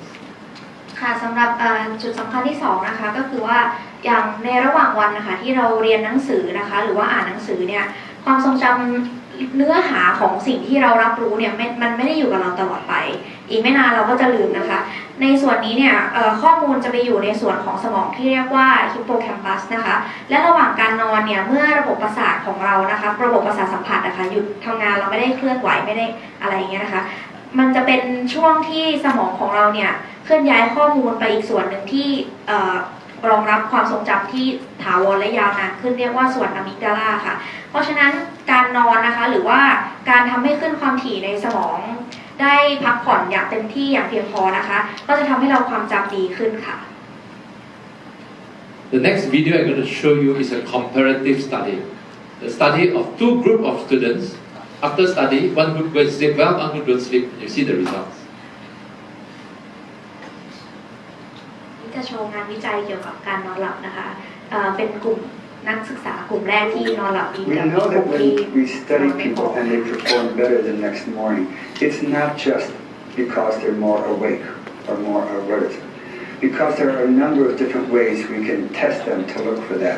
We could, for example, train someone on Monday and test them on Thursday and either keep them up all night Monday night after they learned it or let them sleep. But then everybody gets to sleep Tuesday night and everybody gets to sleep Wednesday night so that by the time we test them on Thursday, everybody says that they're absolutely wide awake and alert. And when we do that, we see the benefits of that first night of sleep for the ones who did sleep and not for the ones who didn't. So this experiment tells you that your exam results, the children's performance in the exam, is not about whether the night before they study well, they sleep well or not. It's not just the night before. It's the day they study the information. So this is an experiment. Monday, we get two groups of students, A and B. Study the same thing. Monday, everybody studies. Okay. Monday night, group A, have a good sleep. Group B, go disco, don't sleep the whole night. Go enjoy yourself. Go and play, go listen, go and dance. Right? So Tuesday night, everybody sleeps. Good, very well. Wednesday night, everybody sleeps. Thursday, we have the test. When Thursday we have the test, we find Group A perform much better than Group B. The reason is because the information is stored on Monday night, not on Tuesday and Wednesday. Because human memory system is very complex. We have a dynamic memory. Human memory is by neuron connections. It's never permanent. It's not like a phone or a computer. Today I take a picture of you, I store inside my handphone, after 10 years it's still there. After 20 years it's still there, as long as your handphone don't spoil. as long as you don't delete it, right? But your brain will never be able to store them. Today you see someone, if you don't see him for 1 week, you will forget him, right? Because your memory system in our brain is go by priority. Our brain system works on priority. What is important, it will store, and you will throw away the old information. Every night you're doing that. Every day you're doing that when you sleep. When you sleep, your brain will throw some information away, put some new information, throw some away, put new ones. So how to improve it? Increase the capacity. The model we tell people is like a cup. Your brain is like a cup. So you keep pouring water into your cup. Your capacity is fixed, right? So no matter how you study, you can learn the most effective way of study is still limited. Because that's all you have in your neuron connections. So what we do in neuron stimulator, we stimulate it, we make your cup bigger. Your cup gets bigger, you can store more things inside. So that is what we do. ค่ะคุณตังพูดถึงการทดลองนะคะในนักเรียน2กลุ่มนะคะกลุ่ม A กับกลุ่ม B นะคะกลุ่มแรกนะคะกลุ่ม A กับกลุ่ม B เนี่ยเรียนเรื่องเดียวกันนะคะเรียนเรื่องเดียวกันทุกอย่างเลยนะคะแล้วก็จะต้องสอบในวันพฤหัสก่อนวันสอบนะคะกลุ่ม A เนี่ยนอนหลับดีแต่ว่ากลุ่ม B เนี่ยก็คือไม่ได้นอนหลับนะคะตื่นแล้วก็อ่านหนังสือทั้งคืนอะไรประมาณนี้นะคะแล้วก็ปรากฏว่าผลการสอบออกมาว่ากลุ่ม A เนี่ยมีผลการเรียนผลการสอบที่ดีกว่ามากๆเลยนะคะคุณตังก็เลยระบุว่าจริงๆแล้วเนี่ยความทรงจำของเราเนี่ยมันได้ถูกเรียนรู้ตั้งแต่วันจันทร์แล้วนะคะมันอยู่ที่นั่นอยู่แล้วแต่ว่าพอเราเหนื่อยนะคะอย่างนักเรียนกลุ่ม B เนี่ยที่มาตื่นอ่านหนังสือทั้งคืนเนี่ยนะคะก็ทำให้สมองเหนื่อยล้านะคะเพราะฉะนั้นการที่สมองของเราจะมีประสิทธิภาพมากขึ้นได้เราก็ต้องกระตุ้นแล้วก็เพิ่มประสิทธิภาพให้มากยิ่งขึ้นนะคะ So although our brain is so important to us, but it has been neglected by all the scientists in the world. All the scientists in the world, not just any country, right? Nobody puts a lot of research, a lot of money into brain research until 2013. 2013 is about 6 years from now, just 6 years ago, which is very, very recent, right? Our last president of America, President Barack Obama, announced a major project called the Brain Initiative. He said this is a time we should look at our brain, we should put some money and solve our own problems. Because everything is your brain. What you think is from your brain, right? If you think you are very lousy, you are very lousy. If you think you are very great, you are very great. Right? Whether it's true or not, it's only your brain will tell you. Right? So that's where 2013 President Barack Obama initiated a major project of research. And I'll show you a video on that.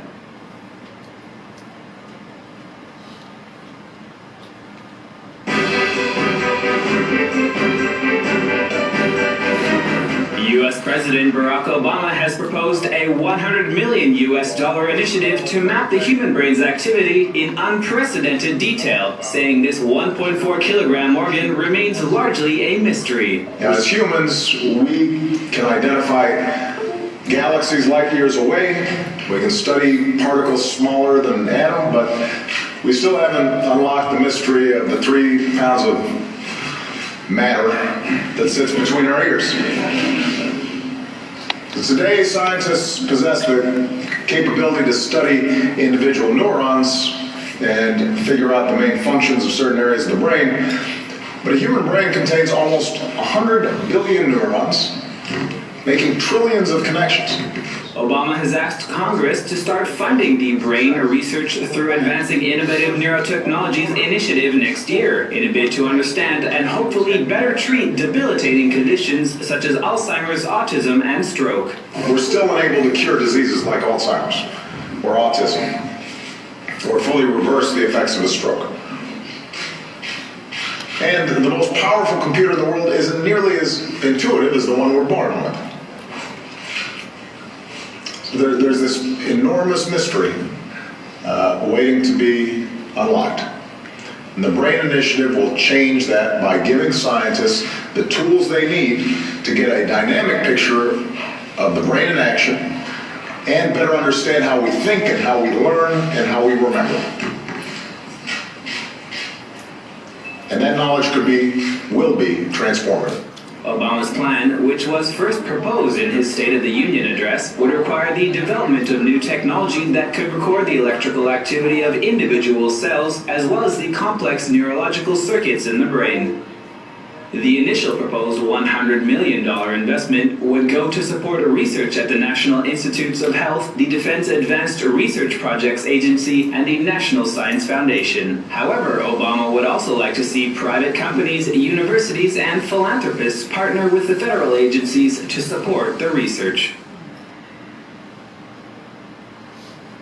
So this is one of the biggest scientific research in the world today, championed by the former President of America. Not many presidents of the United States have championed scientific research because they are more interested in their votes, whether they win the election or not. But this is something very meaningful for all the human mankind, all of us.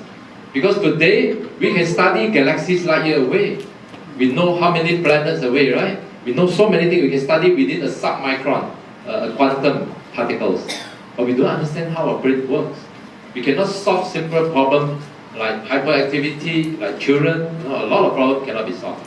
How do we solve them? Autism. In the world today, there is no medical cure for autism. I've done a very big research in China with 3,000 over children. Because we do not know exactly the problem. That's the first thing. Even the medical doctors, we do not know where the problem comes. But we know it's a brain problem. That's one thing for sure. Right? So what we can do is we create a technology to let you self-recover. We call it.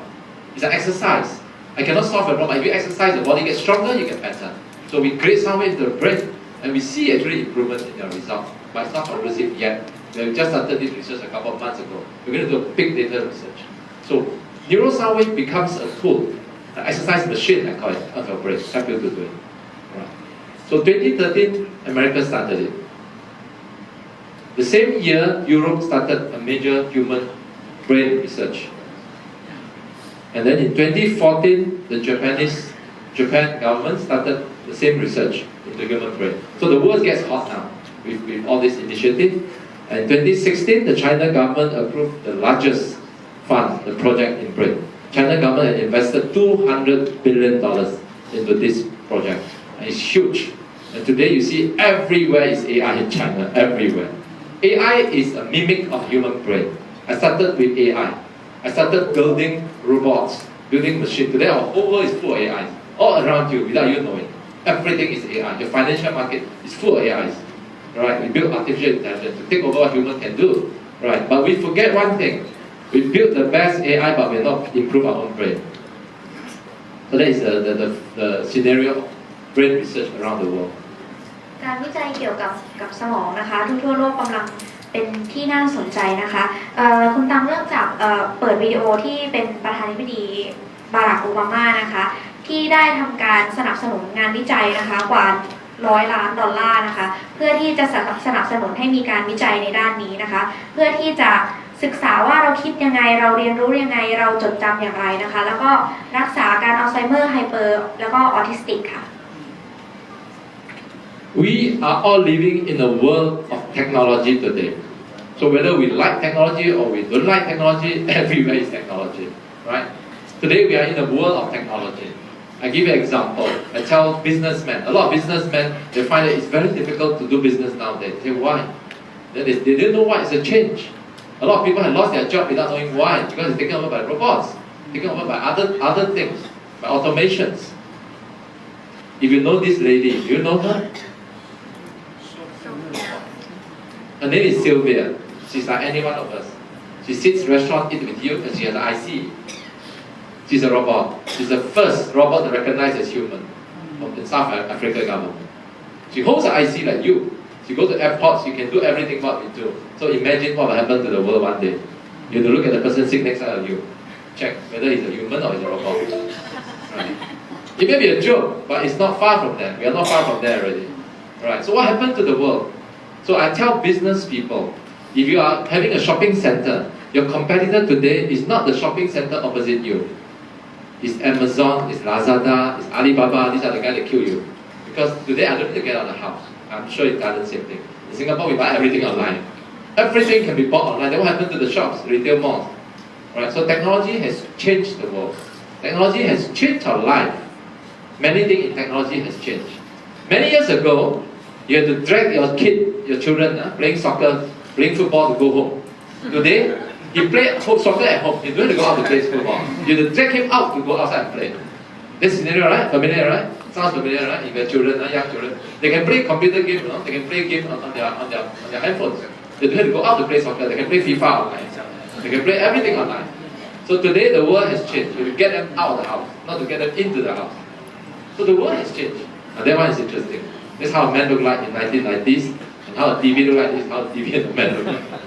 It's just a joke, just to show you how technology has changed, right? So the TV has become smaller, but the man become bigger, right?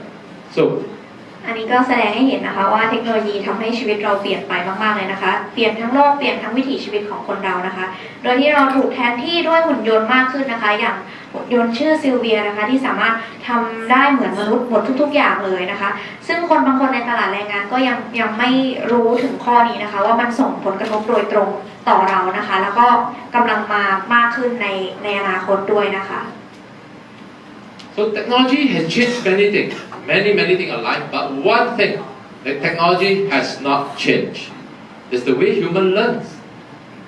That's the way we learn. How do we learn? How do our father learn? How do our grandfather learn? The same way we learn today. Take a book, read, remember, next day exam, come out same question mark. In Singapore we even better, we try to spot questions. Right? We try to see this one will come out exam, this one no need to come out, no need to study. Right? So that is a very traditional way. But even until today, we have more than 15 years ago, our government has started to transform the whole Singapore education. We must change because the world is going to change. If we don't change, we cannot cope up with the world. What you learn today, by the time you go to university, you graduate, has changed. So the knowledge itself is not important, but the ability to use the knowledge is important. Knowledge we can find everywhere today. You don't know anything, take out your phone, Google, you can find it. A lot of things you can find online. But what is important, how to be creative, how to use the knowledge to become something useful. So there has not been a lot of changes in the way humans learn. So one of our objectives is to reinvent the way how humans learn by giving us a tool. Right. So we need to have quicker knowledge absorption because the world is full of information today. Over-flooded with information. All of us, we are over-flooded with information until you don't know which is real, which is not real today. Because there's too much information. So we need to be able to absorb information in a quicker way. We need to be able to retain the information, longer memory retention. So that's our area of research. We need to be able to focus and concentrate. A lot of children cannot focus, cannot concentrate. So when the teacher is talking, they are there thinking something else, their mind, wandering. Right. We need to enhance their sensory perception systems. What is around them, they should know. Not just lock themselves into the room and close up. So that is what we do. So we invented this Neuro Soundwave technology. It's basically exercising your brain cells to enhance your brain. Right. It's a physical method, non-invasive, so there's no side effect. It's not a chemical treatment method. ค่ะเรามีเทคโนโลยีที่ช่วยให้ชีวิตเราง่ายขึ้นในทุกๆด้านเลยนะคะยกเว้นด้านเดียวก็คือเทคโนโลยีที่จะช่วยให้เราเรียนได้ดีขึ้นนะคะเราก็ยังคงเรียนกันเหมือนเดิมนะคะตั้งแต่สมัยคุณปู่คุณย่าเรียนนะคะก็จนกระทั่ง15 ปีก่อนนะคะสิงคโปร์ได้เริ่มทำการเปลี่ยนแปลงนะคะเพราะคิดว่าเราต้องเปลี่ยนแล้วนะคะเราไม่สามารถที่จะเรียนรู้ในสิ่งเดิมๆแค่จดจำนะคะเช่นแบบว่าถ้าอะไรไม่ออกข้อสอบก็ไม่เรียนไม่จำอะไรอย่างเงี้ยนะคะเพราะฉะนั้นการที่เราใช้ความรู้เนี่ยสำคัญกว่าการที่เรารู้อะไรมากกว่านะคะคือเราต้องพัฒนาด้านการนำความรู้ไปใช้มากกว่าที่จะจดจำทุกสิ่งทุกอย่างซึ่งเทคโนโลยีมันช่วยเราตรงนี้ได้อยู่แล้วค่ะ So we created a program we call Super Intelligence. What is super intelligence? Humans have intelligence. We build AIs because we are so smart. We start to study human brains. We start to duplicate human brains. So we build machines that can compete with human brains. Today, AIs can beat humans in many areas. Today, if you play chess, a lot of machines can beat you. Right? You cannot even better than the computer games because they are all AIs. Artificial intelligence, we call it. Right? We build robots. Right? We just have a recent competition in China, very interesting. They have 5 chefs cooking competitions. This is a national TV telecast. They have 5 top chefs in the world to compete. Then there's a panel of gourmet to judge, and when they win, they announce the winner. He come out. That was the only one that is a robot to walk out. The other 4 are humans, walk like us. There's one that do walk like us. It's a robot that produces the best food in the world. So what does that mean? A lot of chefs are going to lose jobs. A lot of us are going to lose jobs, right? Alibaba Jack Ma, the founder, announced he bought 30 hospitals in China. He's going to, in next 20 years, he's going to phase out half the doctors in China. Because you don't need to see doctor anymore in the future, right? Because doctors have two key jobs, medical doctors. First job is to diagnose your problem. Second is to prescribe medicine to you. That's the job of the doctor, right? So they study so many years to understand what are the problems, what are the medical issues. So today AI can do that. You go to AI, you put all your symptoms inside, they'll tell you your problem. After that, they'll prescribe, they'll send to your house, they can courier to your house, you just payment online also gone, everything is done. Right? So that is the future world. But what happened for all of us as humans living in a world like this is scary. Don't you find it scary? One day you got a robot sitting beside you, you work with a robot, and your colleague is a robot, you know. Right? So what will happen to this world? Right. So many years ago, about 15 years ago, right, Professor Nick Bostrom wrote a book. This is a professor from University of Oxford in London. He wrote a book about super intelligence. How we built the best robot in the world. That time I was in this lake. I was in the AI development in ASTAR, in the National Research Center in Singapore. So we started to build a lot of robots, started to build a lot of very highly sophisticated robots. But it can be very powerful one day, all these robots. So what will happen? Leading scientists like Stephen Hawking, Bill Gates has wrote a book about all these super intelligence. One day will rule the earth. We create a machine to control us. Interesting, right? You see, 1,000 years ago, there's no money in this world, right? Money probably existed a few hundred years ago, right? Before there was no money. How our ancestors live, right? You rear a goat, I do some vegetable, we exchange, right? This barter trade. Right? Today, humans are very smart. We created something called money. And everyone works for money their whole life. A lot of people, they're born until they die, they also work for money. Their whole life just going after money, right? You buy a house, you have to pay money. Everything is money. So money controls humans. Very soon, robot will control humans. Same thing. So we'll have probably a few people control robots. Program the robot will control all the rest of the people. So we're having a joke in one of the big factories in China. They are telling them one day you see all the operators are human working there, the robot behind supervisor. You don't work, he poke you. You don't work, he poke you. He don't have to stop. He can sense you, he can check you, right? Our cars are going to be all automated very soon. Within 10 years, I think we get all fully automated cars in the road. So no more human. Then what happens to the Grab drivers? They're going to lose jobs, right? So this is a world of very scary. Human versus AI. So 10 years ago, 2008, I immuted this idea with a few researchers, scientists from US, from UK, and Japan. Why don't we build super intelligence into human beings rather than just into AIs? Why are we researching all the technology into just machines? But why are we not putting any tool to help our human brain? Well, we should do something. That's where we started this research into what we call Neuro Soundwave. How do we help our own brain to become better? That's the beginning of where we start. So today, with 6 programs offering around the world, we have not gone into Europe and US yet, although a lot of excitement there. I'll probably do a medical seminar there, or a conference, second half of the year, later part of the year. Because our focus is still Asia. Our first focus on ASEAN, our own countries, our own neighbors. The next thing, we're going to China, and then we go to Europe and US. Today, we have a program for children. We have also distress programs. This is very, very popular in China because they take exams like crazy.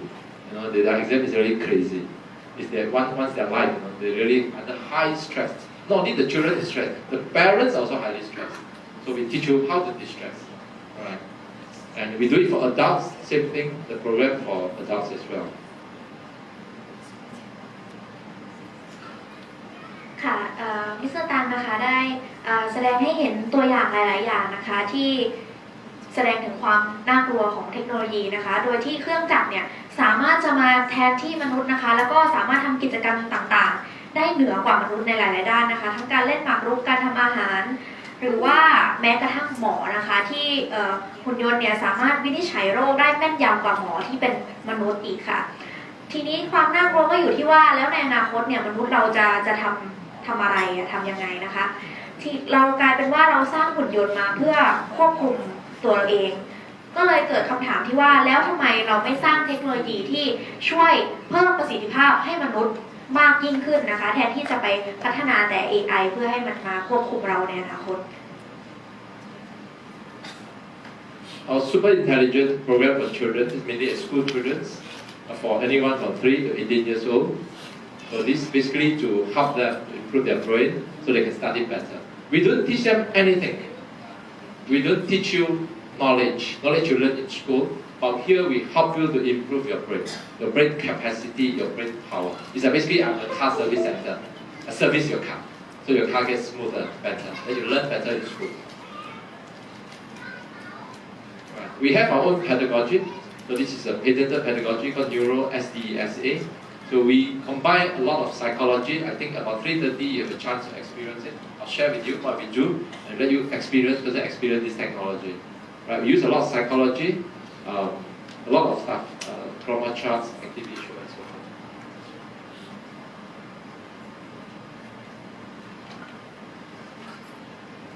And we also give them a tool, actually, iPad, to go back and practice. ค่ะสำหรับNeuroCode นะคะก็มีหลายโปรแกรมด้วยกันนะคะแต่จุดประสงค์หลักๆนะคะก็คือเพิ่มการจดจ่อนะคะการโฟกัสนะคะการเพิ่มพลังความจำการเพิ่มความคิดสร้างสรรค์นะคะเป็นต้นค่ะ And then we have the adult program, adult similar to children, but this is in a more sophisticated manner, that we normally conduct over 2 days.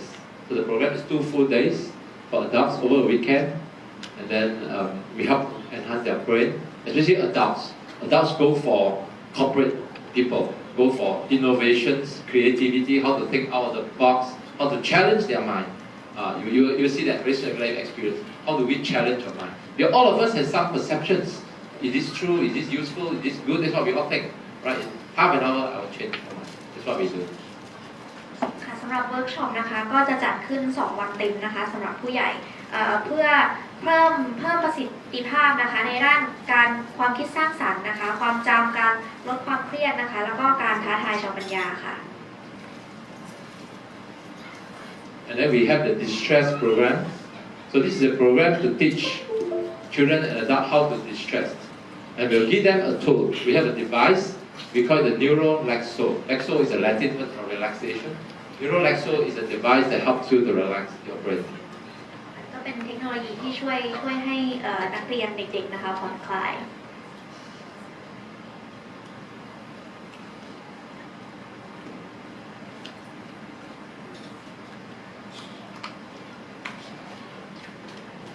Okay, I have this segment which is to let you experience this life. But I think today our time is a bit short, and anyway we will have it after 3:30. So maybe I'll just show you 3 charts, just to show you how we change your mind, how we change your world. The world you see today is what you think you see today. So what is the real world? I'll let you see it. You understand what I say? Because everything you see is from the signal you receive through your eyes, through your ears. Your brain is inside. Your brain cannot see anything, right? But we are going to change your mindset, your perspective. I'm going to show you just 3 pictures. ค่ะเดี๋ยวเราจะได้สัมผัสประสบการณ์นะคะในด้านการมองเห็นการสัมผัสนะคะอย่างเช่นสิ่งที่เราเห็นอาจจะไม่ใช่ความเป็นจริงเสมอไปนะคะเดี๋ยวเรามาดูภาพกัน So very simple. First picture. There are 3 cars here. Which car looks taller to you? รถคันไหนสูงที่สุด First one, second one, or third one? The first one. The first one. Very good. Any other answers? How many of you think this car is the same? Same. Okay, so there are 2 groups of people. Generally, I do this always 2 groups of people. One group said the first car is taller. Second group said the first car is they are the same. So how you classify them psychologically? The one that say the first car is taller are smart, are honest people. Honest people. The one that is the same are smart people. Let's look at the answer. We measure it. This is the first car. I have, right, the height. This is the second car. I must measure and show you. Not they say no real, right? This is the third car. They are all the same. They are all the same. But they don't look the same to you. So the honest person will say the car in front is taller. Right? สรุปก็คือรถทั้ง3คันนะคะความสูงเท่ากัน Now I'm going to show you the second chart, 3 charts, just 3 pictures. 2 lines, orange lines, one on the left, one on the right. Which line is longer? เส้นไหนยาวกว่ากัน The one on the right is longer. Any other answer? Same. Same. Also 2 group of answer. One honest. So you choose whether you want to be honest or to be smart. Which one you prefer? I always tell them, if you say what you see is what you're honest. You think, this is right. So you think, how many of you think the one on the right is taller? Not many. How many of you think it's the same? A lot, very smart, a lot of smart people. I'm going to show you, if it's the same, I will show you. To be very frank with you. I'm going to show you the amazing result. I'm going to take out the background, just show you the lines. Are they the same? No. Is the right longer? This is scientific way of doing it. Very scientific way of doing it. 2 parallel lines. Right, we do research, we will do this. So, the left line is indeed longer than the right. Don't believe? I put back. Now you see again. You tell me which line is longer.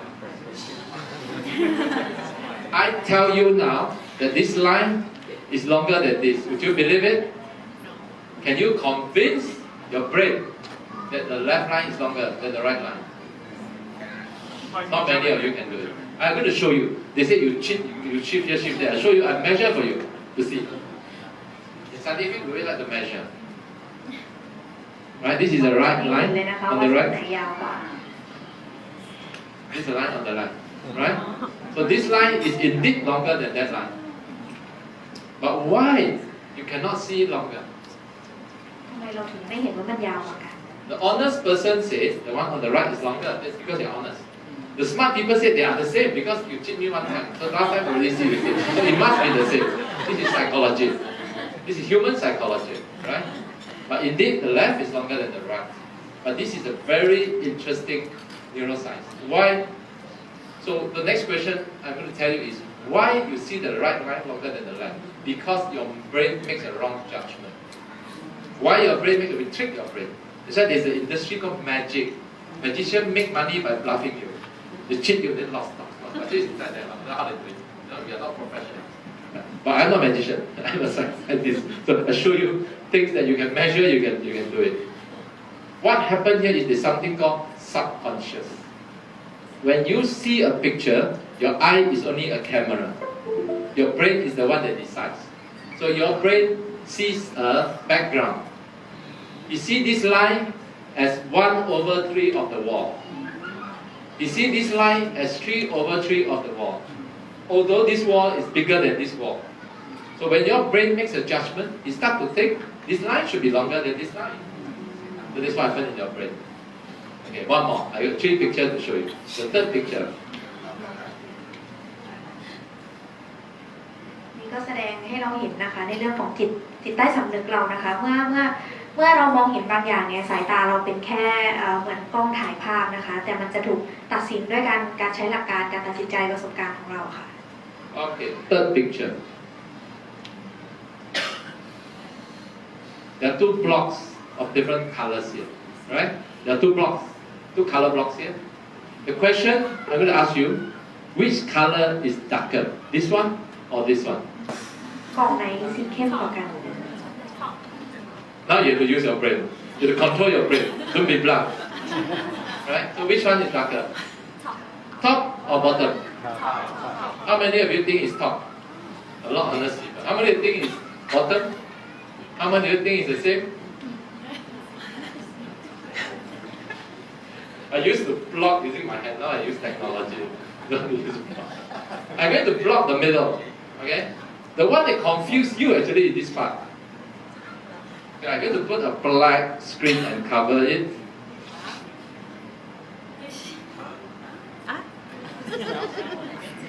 Now you see. Which one is darker? They are the same, exactly the same. สีเดียวกันเลยนะคะ And take out, put it inside.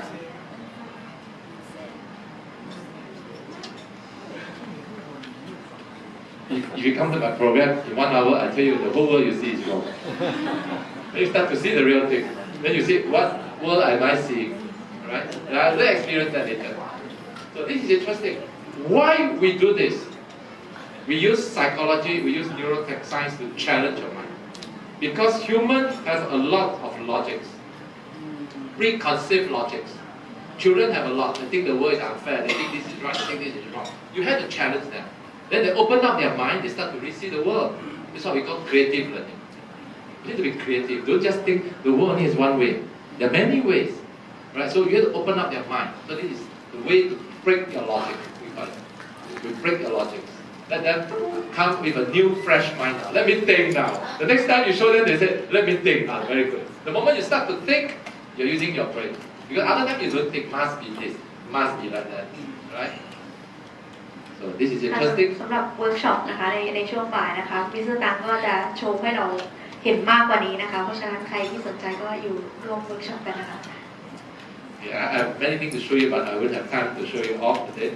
Maybe second half, I have time to show you. So, our realm of research is grouped into 2 areas. The hard science area is where we got the physics part of it. The physics is where we build our Neuro Soundwave, our chroma chart, our finger exercise. That focus on your brain, your hardware. It's like your computer, your hardware. On top of it, the next layer is what we call the soft science. So that's the psychology part, the perspective, what you see just now, using pictures to challenge your mind. We use animations. I want very amazing thing that you see, you won't believe it. And you have to use your technology to verify it. So it's very interesting. So that is about the mind, the software part of our brain. Alright? So we focus on these 2 parts.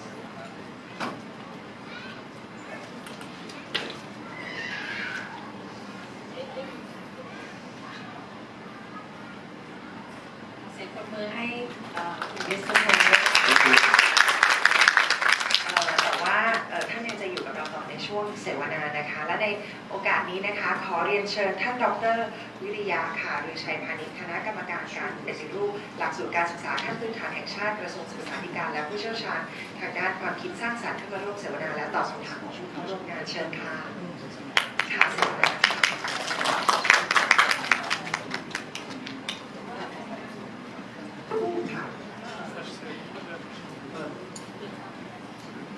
ถามว่าการนั่งสมาธิค่ะ meditation เนี่ยที่เราเชื่อว่าเพิ่ม alpha wave ไปกระตุ้น NeuroCode กับสมองเนี่ยช่วยได้มีงานวิจัยรู้จริงหรือเปล่าแล้วช่วยได้จริงไหมคะ Talk about the meditation, you know, meditation. Yes. The meditation help to neural connection or have a concentration on neural connection.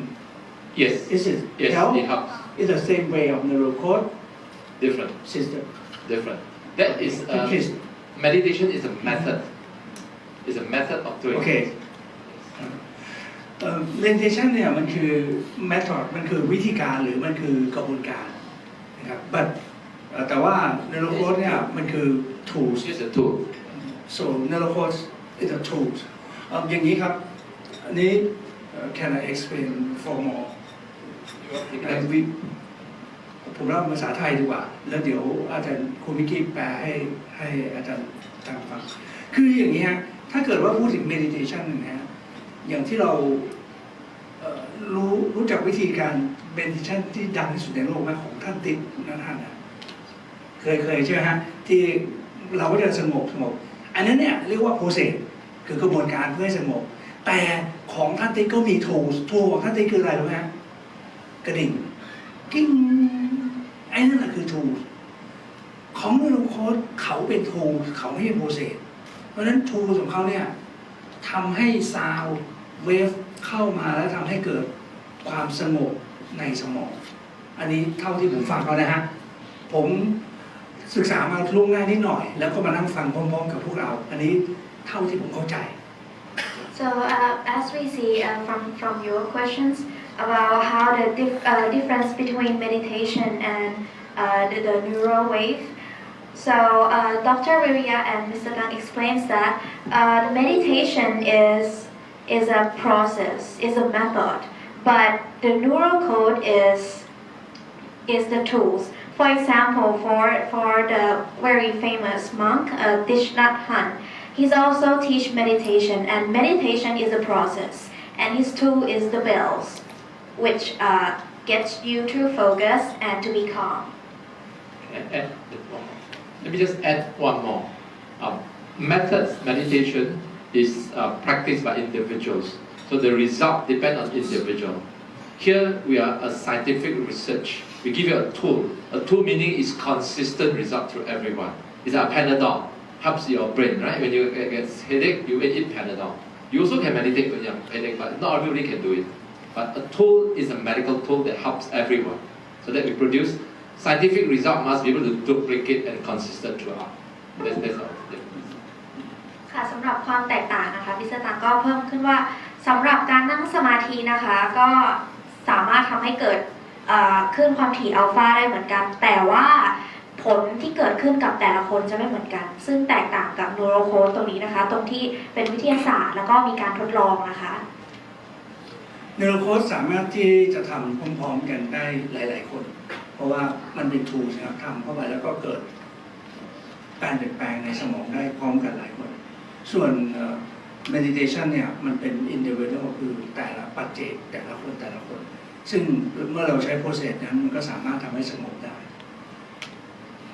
ผมคิดว่าในที่ศึกษามาเนี่ยผมคิดว่าศาสตร์ตัวนี้กำลังได้รับความสนใจมากๆในทางยุโรปและอเมริกาหลายคนก็เข้ามาทำเยอะแยะส่วนในเอเชียเราเนี่ยในฐานะที่ผมทำเรื่อง creativity ในเอเชียเรานี่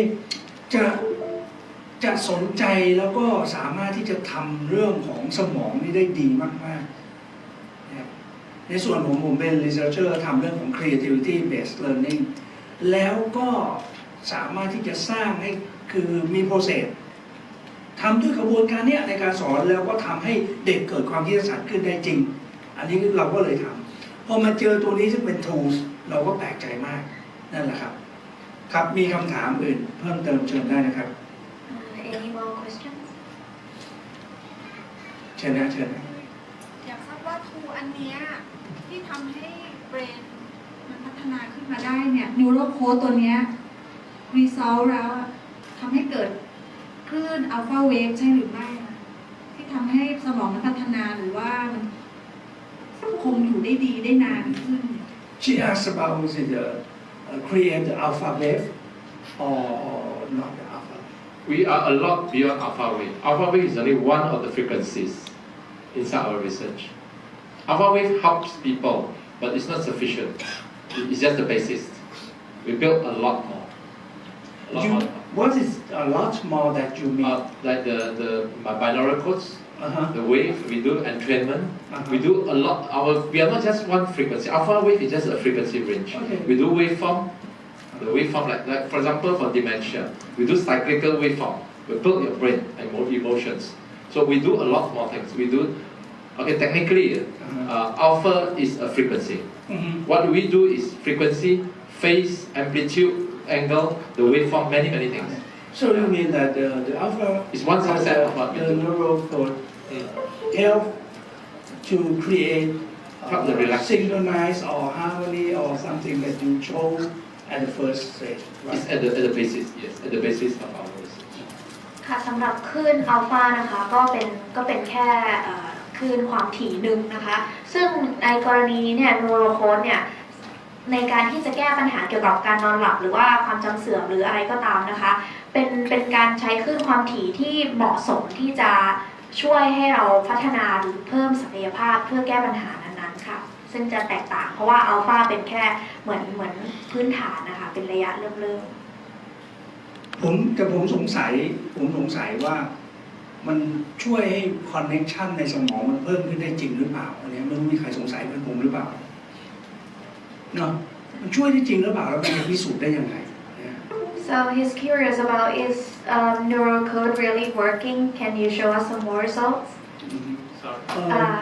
It's about the connection. Connection in the brain. You say that the connection is very important Yes, the to neuron. the efficiency of the brain, right? NeuroCode can help Yes. make the more connection, Yes. even in the adult, right? Yes. To repair the connections in adults. How can we know or how can we You can prove measure it? it. You can measure it using equipment. Oh, With okay, fMRI, this is how we show you, right? It's neuron connection. okay. So, EEG device also to measure. We have equipment to measure. เขาบอกว่าเขามีเครื่องมือที่จะวัดคอนเนคชันนี้ แล้วเขาก็สามารถที่จะใช้NeuroCodeเพื่อที่จะเพิ่มคอนเนคชันนี้ ผมถามว่าแม้กระทั่งในคนที่แบบเราเป็นผู้สูงอายุแล้วทำได้หรือเปล่า ผมว่าทำได้จริงแล้วก็เกิดขึ้นมาจริงนะครับ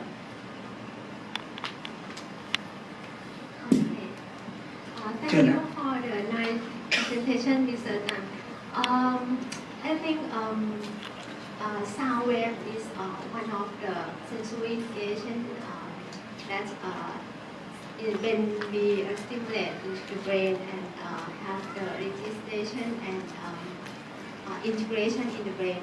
And I have two questions. The first question is how long time or frequency of that you use the sound wave with the subject, and when how long that you change is how long time that the subject is changed.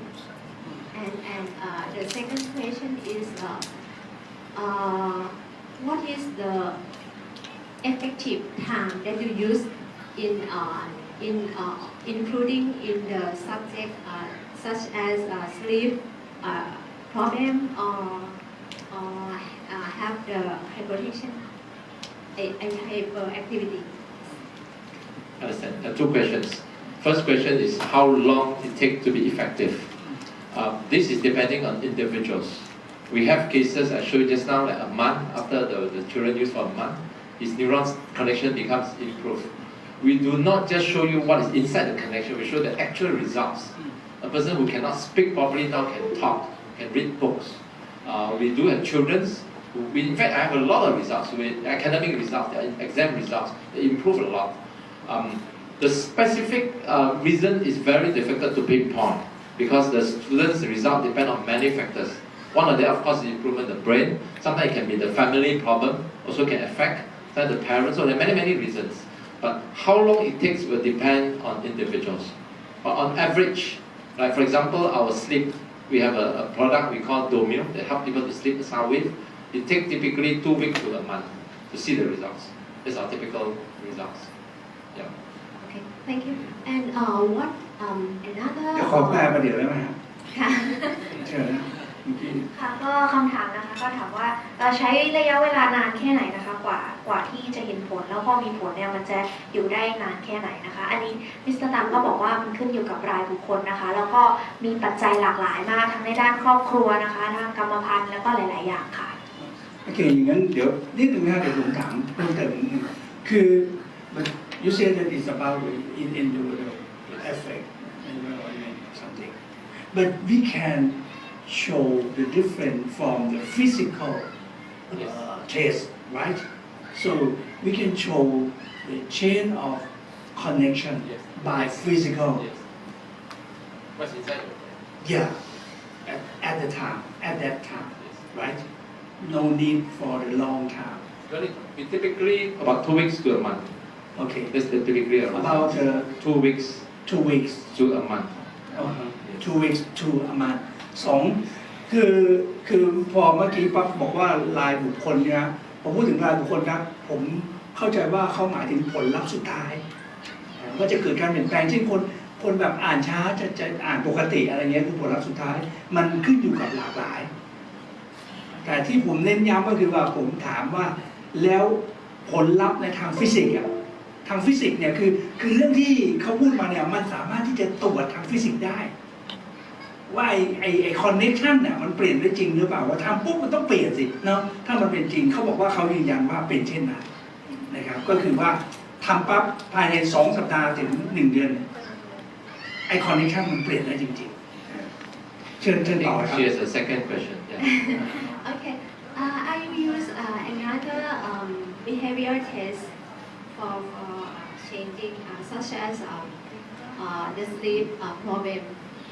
You measure the duration of time to sleep or the latency to sleep. The parameter, we have 3 parameters to measure the sleep quality, because the sleep quality. One is the amount of time they get into sleep. So typically a person takes about 15 to 20 minutes to get into sleep for many of us. If you get into that sleep, then it's normal. Some people get a long time to get into sleep. Second is the quality, the depth of sleep, because the depth, not the duration. Some people can sleep for 8 hours or 10 hours, morning still don't want to wake up. Still don't want to struggle to wake up because your brain never have a good rest. So you can sleep very long, but your brain have not rest. So what we want is the depth of sleep required. People who can, some people wake up in the middle of the night, and some people have a lot of dreams. Dream is the best solution for us. We have the best solution for dreams. I have a lot of customers with a lot of dream problems. So they keep dreaming at night. So they wake up very tired. They're more tired, their brain. The dream is something we create in our brain. Right? So we help them to resolve those issues. The REM, we call it rapid eye movement during the dream stage. So we try to cut short that part of the thing and get into better sleeps. And then the third quality of sleep measurement is how they wake up from the sleep. The next day they wake up, do they feel fresh or they feel very tired? They still feel very tired. So this one, the subject will have to tell us from their personal experience. Yes. ค่ะสำหรับส่วนนี้นะคะมิสเตอร์ตังก็พูดถึงคุณภาพของการหลับนะคะนอกจากเราจะวัดที่ระยะเวลาการนอนแล้วจริงๆแล้วเราโฟกัสที่คุณภาพของการหลับมากกว่านะคะเช่นเวลาที่เราตื่นมาเนี่ยเรารู้สึกสดชื่นหรือว่ารู้สึกเหนื่อยหรือว่าเราตื่นระหว่างตอนกลางคืนหรือเปล่าหรือว่าเราฝันอะไรอย่างเงี้ยค่ะอันนี้ผมอยากเสริมให้กับท่านผู้เข้าร่วมงานเพื่อเกิดประโยชน์สูงสุดนะคือการนอนเนี่ยเป็นศาสตร์ที่แบบเราไม่ใส่ใจเราไม่ค่อยเห็นเราไม่ค่อยรู้เรื่องเรียนต่อกันเลยมีหนังสือเล่มหนึ่งชื่อ Too Fast to Think นะครับในหนังสือเล่มนี้เนี่ยเขาอุทิศให้เป็นบทใหญ่ๆบทหนึ่งเรื่องของว่าการนอนนะครับเรื่องการนอน2แฟกเตอร์นี้คือ2แฟกเตอร์มีอีก1แฟกเตอร์ที่พวกเราจะไม่รู้คือเวลาในการนอนเวลาในการนอนไม่ใช่ duration นะแต่the time ไม่ใช่ระยะเวลานะแต่the time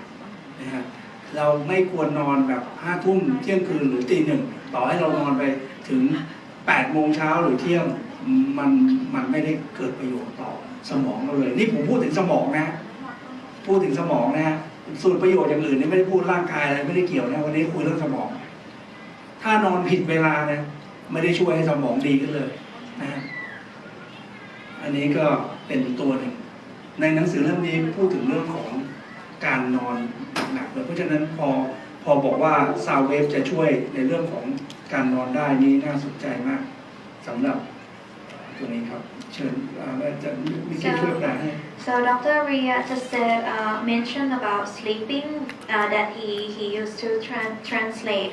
The name of the book is Too Fast to Think. It mentioned that aside from the quality of sleeping is also the time that we go to sleep. It also matters and affects us in many ways. ครับเชิญถามได้ใครมีคำถามที่อยากจะคุยเชิญครับ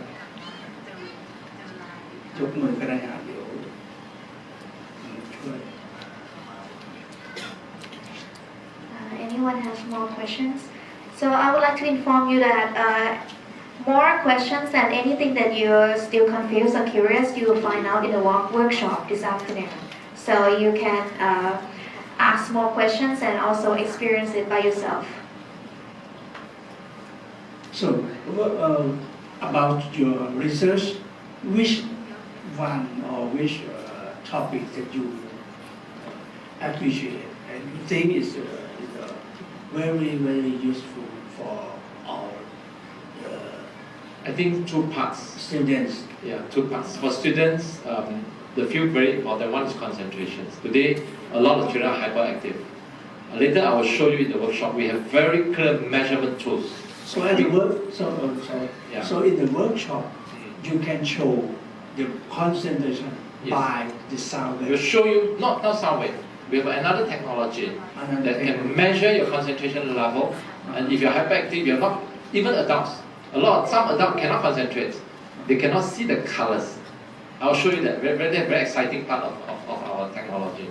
All right. Just now because of time, I don't have time to show you, but we produce a lot of chroma charts that can measure your concentration level. So everyone here can yes. go to the workshop. Yeah, right. You're going to do it here. Go to the workshop here. After break, yes. After break, go to the workshop and can test by themselves, right? Yes. This is a very useful tool that we use to treat what we call hyperactive children who cannot focus, because this is a key part of their problem. If they cannot focus, they cannot study. Everyone they have a problem about concentration. I'm sure in the world, in the over information. Today, please.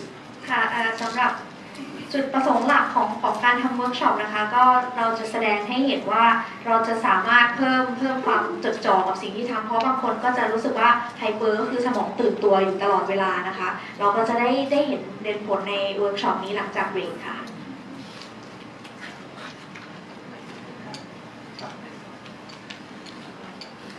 ทั้งสองท่านมากเลยนะคะแต่ว่าอย่าเพิ่งรีบกลับกันนะคะลำดับถัดไปเดี๋ยวเราจะพักเบรกนะคะสัก30 นาทีค่ะเรามีขนมนะคะแล้วก็กาแฟคอฟฟี่เบรกอยู่ด้านหน้านะคะเสร็จแล้วแต่ว่าก่อนอื่นนะคะ we would like to give you a present of appreciation from Dr. Wu to say thank you to you แต่ว่าเรามีของที่เราอยากจะมอบให้มิสเตอร์แชงก่อนค่ะ That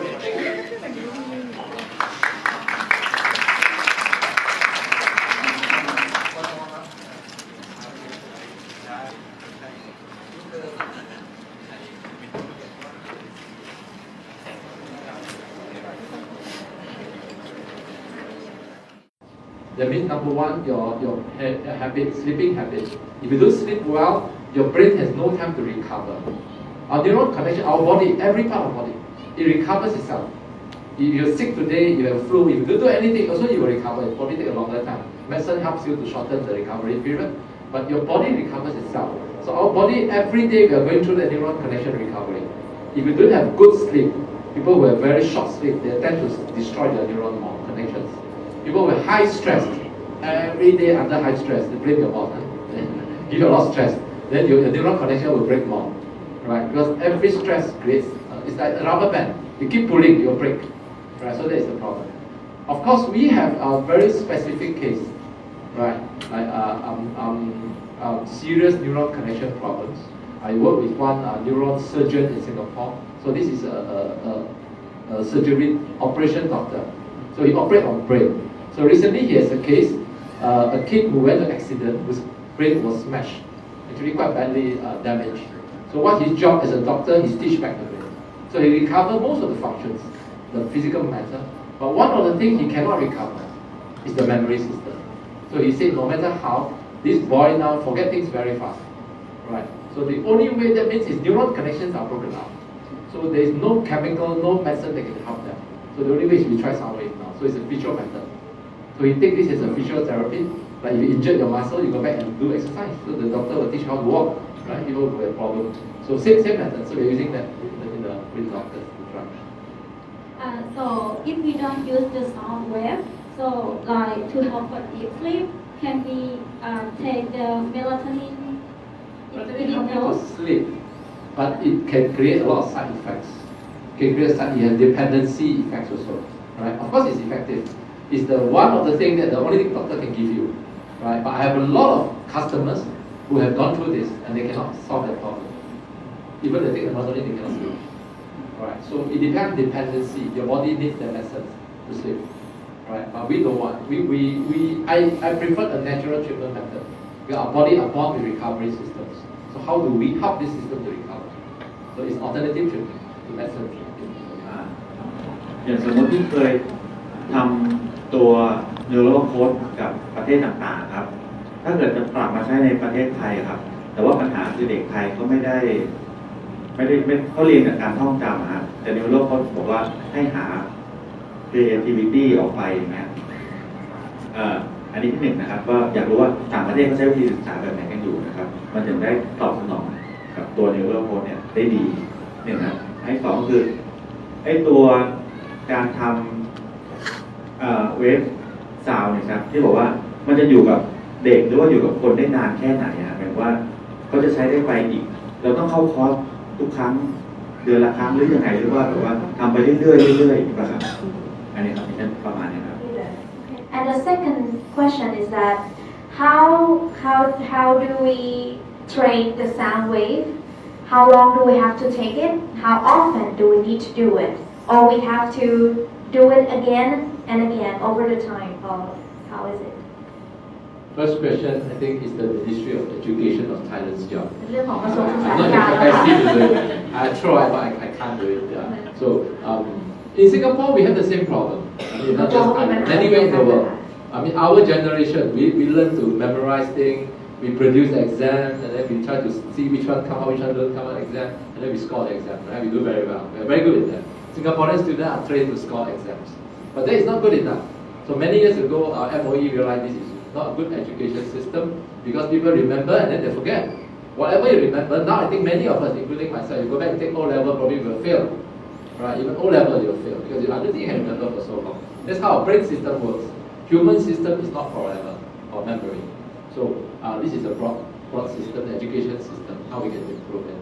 Right. Then the other question, second. How long do we have to attend the work? We created a tool, actually a earpiece with a sound wave inside. So typically we recommend students to do it twice a day. Listen to it twice a day. And then for depending on the type of students, some may have problem challenges in study. So typically they will see result in 2 weeks to 1 month. And then once they see the result, they either use it or they don't use it anymore. But some people would like to use it forever. It's an exercise. You can tell me, is it good enough if I run for 2 years and then I don't run? It's okay. But you can continue to run forever until you die the last day, right? Exercise is always good for our body. So exercise for the brain is always good because your brain is changing every day. I have this question. Somebody asked me, after we use this, is it forever good? I said, it's forever good, but your brain will change again. That today I go to exercise gym, I'm very strong, very good. Does it mean forever? No. Your body will change. Your brain will change. Every day is changing. So you can use it continuously. ก็ขึ้นอยู่กับเรานะคะสำหรับเด็กที่มีปัญหาเนี่ยอาจจะ2 สัปดาห์ถึง 1 เดือนนะคะจนกว่าจะเห็นผลทีนี้เนี่ยการใช้sound wave เนี่ยค่ะมันเหมือนกับการออกกำลังกายนะคะก็คือถ้าเราทำไปเรื่อยๆมันก็ดีเพราะว่สมองมนุษย์เรานะคะมันจำได้ไม่นานนะคะความทรงจำมันอยู่กับเราได้ไม่นานยังไงเราก็ต้องลืมมันเหมือนกับการออกกำลังกายค่ะวันนี้เรารู้สึกว่าเราฟิตเราอาจจะไม่ออกก็ได้หรือว่าเราจะออกกำลังกายเรื่อยๆเพื่อให้มันคงที่อย่างนั้นก็ได้นะคะสำหรับ Neuro Soundwave นี่เขาจะมีเครื่องมือให้นะคะก็ขึ้นอยู่กับจุดประสงค์แล้วก็บุคคลที่ได้รับการเทรนตรงนี้ด้วยว่ารีเซลของมันคือผลลัพธ์ของมันของการที่เข้าคอร์สนี้แล้วเราจะวัดได้อย่างไรนอกจากไอ้ตัวทางฟิสิกอลแล้วเราจะวัดได้อย่างไรว่าการพัฒนามันออกมาเป็น creativity ของเด็กนั้นแล้วหรือว่าเป็นผลทางสุดท้ายของที่แบบออกมาแล้ว What we do in our program, we basically change your mindset. We shift your mindset. But we cannot measure today. We don't have any scientific equipment or instrument to measure. Even IQ, yeah, there are some mental measurements, but it's not very accurate in a sense. So creativity has been measured from the results, from not by creativity itself, but from the result that the person produced. Right, the children in the school. If they are more creative, probably they start to think of problem solving. We do give them like creative learning program. We can give them a problem-based learning, see if they can solve a problem.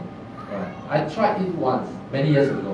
I started Temasek Poly. I was the first batch of lecturers. I was the first director there in this polytechnic. We start. When I challenged the students, a lot of them cannot do it. That was like how many years ago? 20 years ago. Right. 1992, I started Temasek Poly. I joined Temasek Poly. 1992. That was like 20 over years ago. So our education system was very old system at that point. So when I was teaching electronic circuits, and I changed the whole circuit design, a lot of people cannot do it. They simply cannot do it. So I say, we start with a problem and we solve the problem. So you start to derive the problem. So it takes a long time to change that. Right? But we can basically open up their mind. That's all. That's the how we can do. We let them see things in different perspectives. Slowly they start to get into it.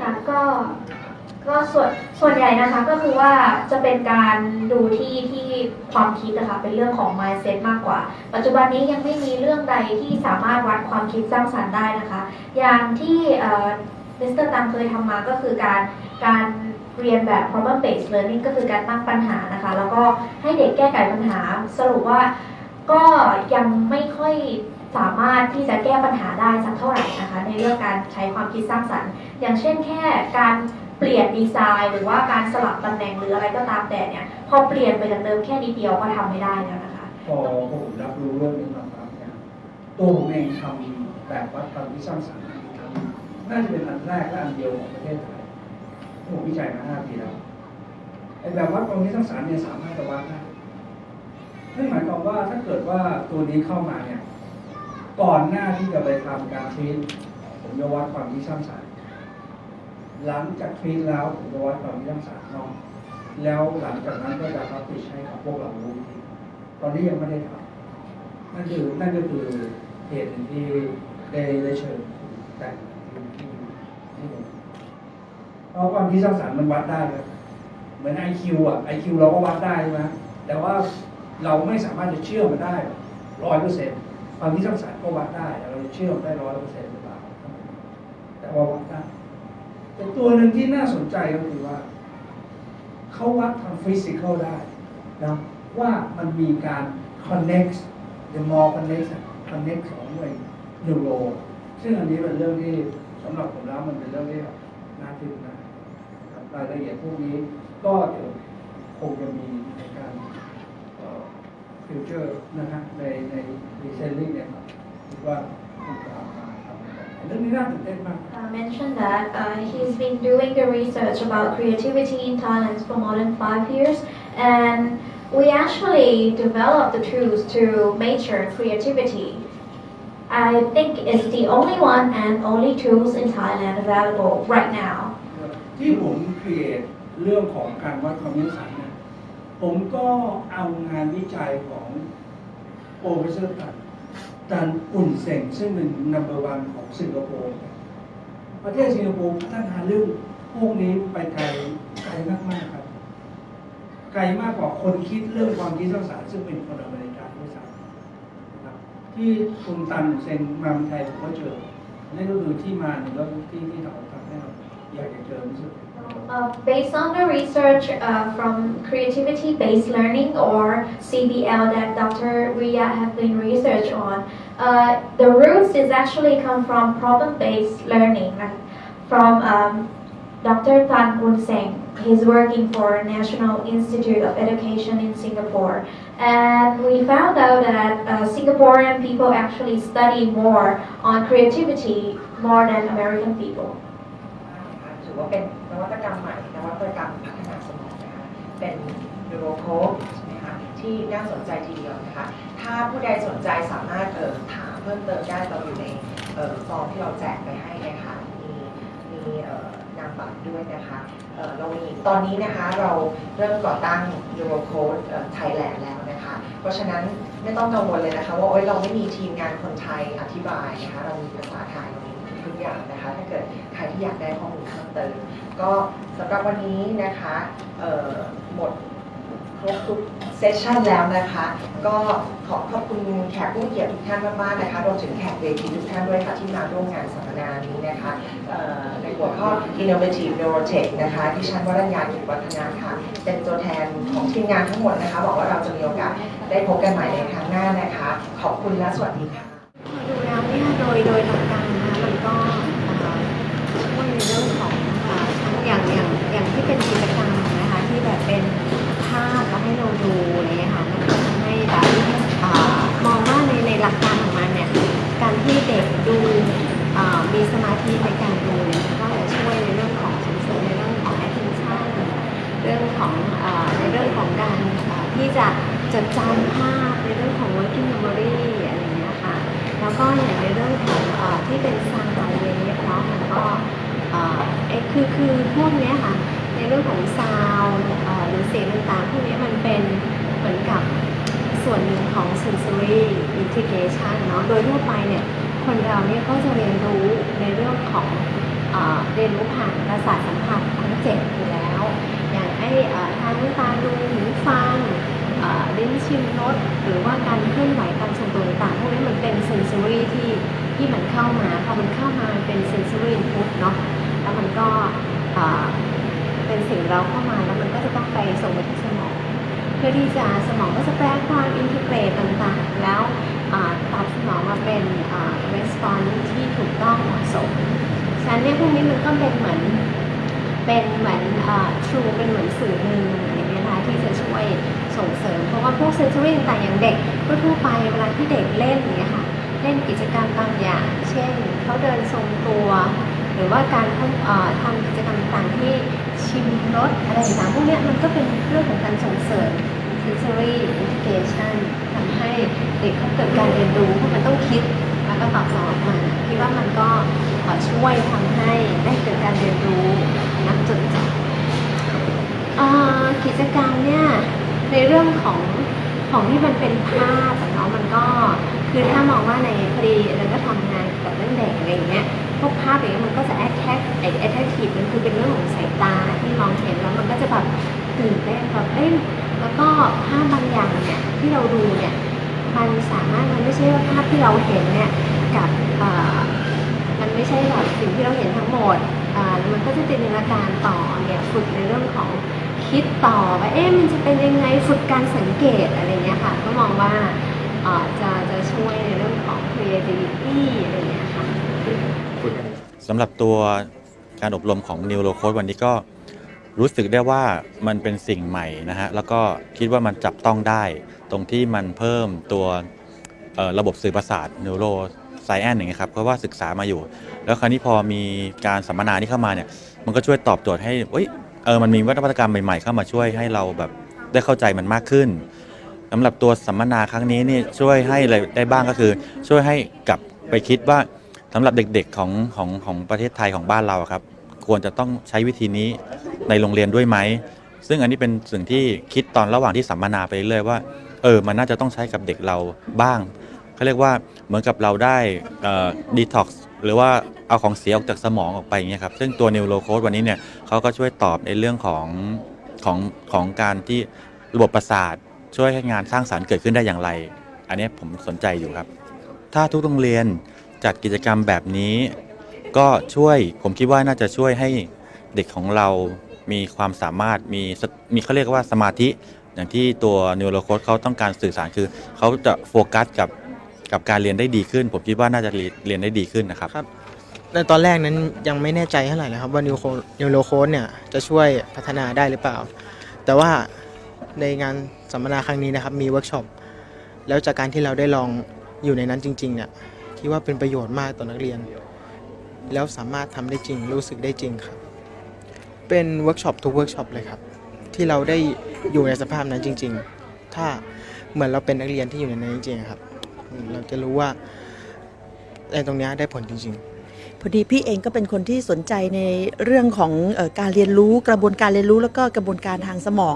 นะคะแล้วก็คิดว่าจากที่ฟังมาทั้งหมดนะคะก็คิดว่ามันมีกลไกมีกระบวนการหลายอย่างนะที่มันช่วยในเรื่องของการพัฒนาศักยภาพสมองได้จริงนะคะเพราะว่าอย่างกับซาวตัวที่พี่ฟังแล้วเรารู้สึกว่าผ่อนคลายแล้วเราก็รู้ว่าถ้าเราเคยฝึกสมาธิมาด้วยเราจะรู้สึกว่าเราจับอารมณ์เราได้บางครั้งด้วยนะคะแล้วก็อีกอย่างหนึ่งก็คือถ้าเกิดคนสนใจเนี่ยเข้ามาศึกษาเนี่ยที่น่าสนใจก็คือว่าตอนนี้เด็กเป็นสมาธิสั้นก็เยอะซึ่งเป็นปัญหาของครอบครัวอย่างมากเลยแล้วก็ไม่รู้จะหาทางออกทางไหนตอนนี้ที่ประเทศไทยทำอยู่ก็คือปรึกษาจิตแพทย์ใช่ไหมคะแต่ว่าแล้วเครื่องมืออะไรล่ะคะที่จะทำให้เกิดการพัฒนาในกลไกหรือว่าสารเคมีหรืออะไรภายในสมองซึ่งตัวเนี้ยน่าจะต้องช่วยได้อย่างแน่นอนนะคะแล้วก็คนที่เป็นโรคอื่นๆโดยเฉพาะโรคซึมเศร้าอย่างเงี้ยค่ะที่จะต้องใช้การรักษาหรือบำบัดในเชิงลึกเลยอย่างพื้นๆเลยคือคนที่นอนไม่หลับตัวเนี้ยเคยคุยกับเพื่อนที่นอนไม่หลับเขาทรมานมากเลยทั้งที่พยายามแล้วนะคะถ้าตัวเนี้ยคลื่นตัวเนี้ยเข้าไปทำงานในระบบกลไกของสมองแล้วก็หลายๆอย่างเนี่ยนะคะพี่ก็คิดว่าจะต้องช่วยบำบัดอาการเหล่านี้แล้วก็ทำให้สมองเนี่ยพัฒนาอย่าง อย่างสูงสุดเท่าที่จะเป็นได้และที่สำคัญก็คือว่าเขาให้ไอ้คลื่นอัลฟาตัวเนี้ยมันยิ่งกว่าอีกนะคะเพราะเราก็เคยคิดว่าแค่เกิดคลื่นอัลฟาแล้วเนี่ยสมองก็ทำงานเต็มที่แล้วแต่วันนี้ก็ได้ค้นพบอีกว่ามหัศจรรย์ยิ่งกว่านั้นก็คือเหนือเกินกว่าคำว่าคลื่นอัลฟาขึ้นไปอีกนะคะเพราะฉะนั้นก็ต้องเป็นสิ่งที่อยากจะต้องติดตามต่อไปแล้วก็สนใจอย่างน้อยเอามาพัฒนาตัวเองแล้วก็ลำดับต่อไปถึงจะบอกได้ว่าเมื่อเกิดขึ้นกับเราแล้วเนี่ยต่อไปจะเป็นอย่างไรก็คงจะต้องขอเวลาค่ะมันก็ในส่วนหนึ่งเนี่ยมันก็น่าจะพัฒนาได้ในระดับหนึ่งเลยอะค่ะแต่ว่าอีกส่วนหนึ่งเนี่ยถ้าเราพึ่งแต่EPMEDอย่างเดียวอะมันก็คงไม่ได้มันก็ต้องขึ้นอยู่กับตัว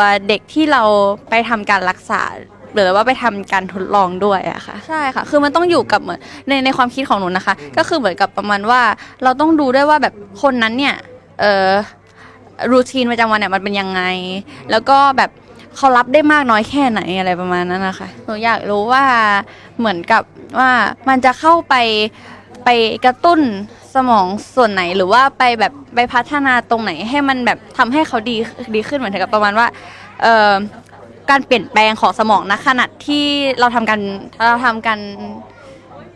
ารทดลองหรืออะไรอย่างเงี้ยค่ะมันเป็นยังไงเพราะอะไรมาทำให้มันถึงดีขึ้นนั่นแหละค่ะจุดแรกที่ตัดสินใจมาเนี่ยนะคะก็คือสนใจอยู่2จุดก็คือพัฒนาสมองลูกแล้วก็พัฒนาสมองของเราด้วยเพราะว่าเรามีลูกช้าเราอายุมากกว่าลูกเยอะอะแล้วเราก็รู้สึกว่าถ้าเราจะเลี้ยงลูกไปอีกนานเนี่ยเราควรจะพัฒนาสมองเราให้มันทันเขาอะค่ะแล้วก็พอมาเนี่ยก็รู้สึกว่าสนใจมีส่วนที่จุดที่น่าสนใจหลายจุดมากเลยแล้วก็คิดว่าน่าจะเอาไปปรับใช้ได้อย่างเช่นการออกกำลังนิ้วพัฒนาสมองซึ่งอันนี้เนี่ยจริงๆเคยได้ยินมาบ้างแล้วก็มีฝึกบ้างเหมือนกันที่บ้านแต่ก็แบบนานๆนึกได้ก็ทำทีหนึ่งอะไรอย่างเงี้ยแต่ว่าพอมาเนี้ยเห็นมีหลายท่าแล้วก็รู้สึกว่ามันควรทำแล้วล่ะมันควรทำต่อเนื่องอย่างเงี้ยค่ะแล้วก็ในเรื่องของการเน้นดูเรื่องสีที่ว่าเน้นเรื่องของการโฟกัสน่ะ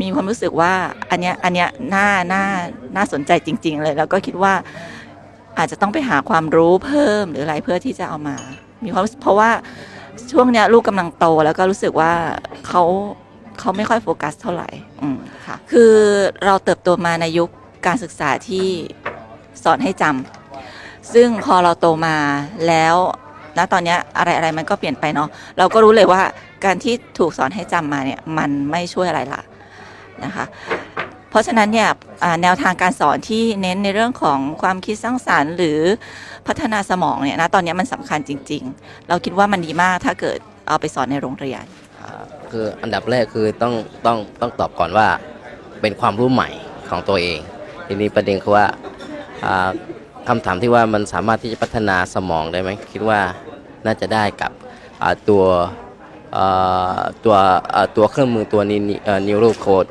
เพราะว่าถ้ารู้จักทฤษฎีที่ดร.ทั้งได้เสนอก็คือว่าจากเด็กๆมีเส้นสมองเล็กๆน้อยๆก็เริ่มที่จะขยายขึ้นพอเวลาอายุมากขึ้นเส้นสมองก็จะหายไปประมาณ 50% ทีนี้พอมีตัวนี้คิดว่าน่าจะได้มาส่งเสริมผลักดันเพื่อที่ความจำของคนเราให้มีเส้นสมองที่มีอยู่คงเดิมทีนี้คำถามว่าสามารถไปผลักดันให้กับโรงเรียนหรือไปใช้กับคนทั่วไปไหมอันนี้ก็ต้องขึ้นอยู่กับบริบทแต่ละพื้นที่แล้วก็ของแต่ละคนด้วยว่าสามารถที่จะใช้ได้ไหมก็คือว่าต้องดูต่อไปฮะว่าสามารถใช้ไปได้ไหมก็ต้องลองไปใช้ดูว่าสามารถใช้ได้แค่ไหนแล้วก็มาพิสูจน์กันว่าสามารถใช้ได้ไหมแต่ตัวนี้คือตัวสำคัญครับก็สำหรับหลังจากที่ได้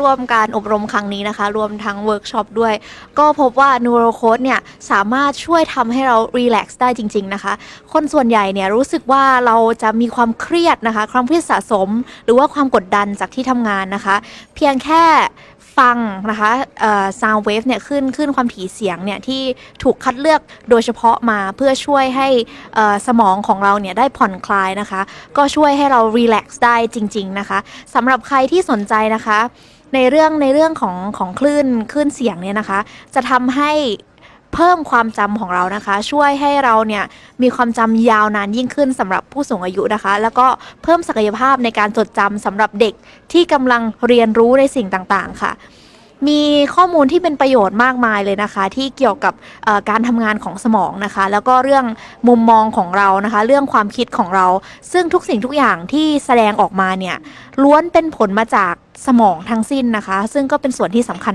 มากๆถ้าเราสามารถเพิ่มศักยภาพตรงนี้ได้เนี่ยก็จะทำให้เราเนี่ยมีพลังแล้วก็ทำในสิ่งที่เราอยากทำได้มากยิ่งขึ้นค่ะ Okay so from your expectation and what really happened in this workshop in this session today are you satisfied with it from the reaction of the audience what do you think about it I think it's great today because it really is beyond my expectations.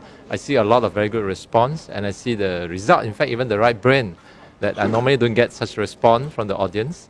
So I think this is a very good audience, probably because many of them are in education industry already, so they're very familiar with what we are talking about. Of course the neuro part is something new to them and I'm very happy with actually their response and the results today. So are there any differences between a Thai audience and other countries' people? What are the differences of the audience? What do you think? Generally, I think in this group's audience, a lot of them very creative. I find that actually they are more creative as compared to other countries that I've been to. The other thing is probably they are less stressful than other people. Probably Thailand is a happy country. People are more happy, so they don't have so much problem with stress. Yeah, but the other general problems everyone is facing in the world, like education, learning ability, learning disability, these are issues that we are trying to resolve, and I think it's across the board. So from the result that you get from your research and what you've been doing, what do you think is the most important problems that you aim to resolve? Two problems. First is sleep. Sleep is the biggest problem I think the world is facing, from children all the way up to adults, up to elderly people. Because if you don't sleep well, our memory system will have problems. So the people start to lose their memory. Second thing is their brain, their learning ability. So learning ability also is a very important part because children, if their brain is not learning well, then they cannot study well. They'll study very, very hard, very difficult for them to study. So we hope to improve their learning ability so that they can study in a better way, in an easier way. So from your perspective, do you think NeuroCode can use for the children in early years up to adult, right? Yes. So would you recommend it to the school to use it as a daily basis? May not be daily basis, but it'll be a very good supplementary program because what we focus on is to improve the learning ability, the brain itself. Then the school teach the knowledge, the children will be easier to absorb and they can retain the knowledge for a longer time. So I think this is very useful for schools. So are there any solution from your seminar? I heard you talk a lot about mindset. I wonder, apart from the NeuroCode, do you think there is any other way that can help changing people's mindset? Oh, there are many ways we can change people's mindsets. But we use something that is more scientific or more interesting. So we really challenge your brain. We use a lot of psychology stuff here. We use color charts. So they see things that probably they have not seen before. So that will be something that will open up their mind. And hopefully through this program, they start to open up and start to think things from different perspectives. Thank you. Thank you.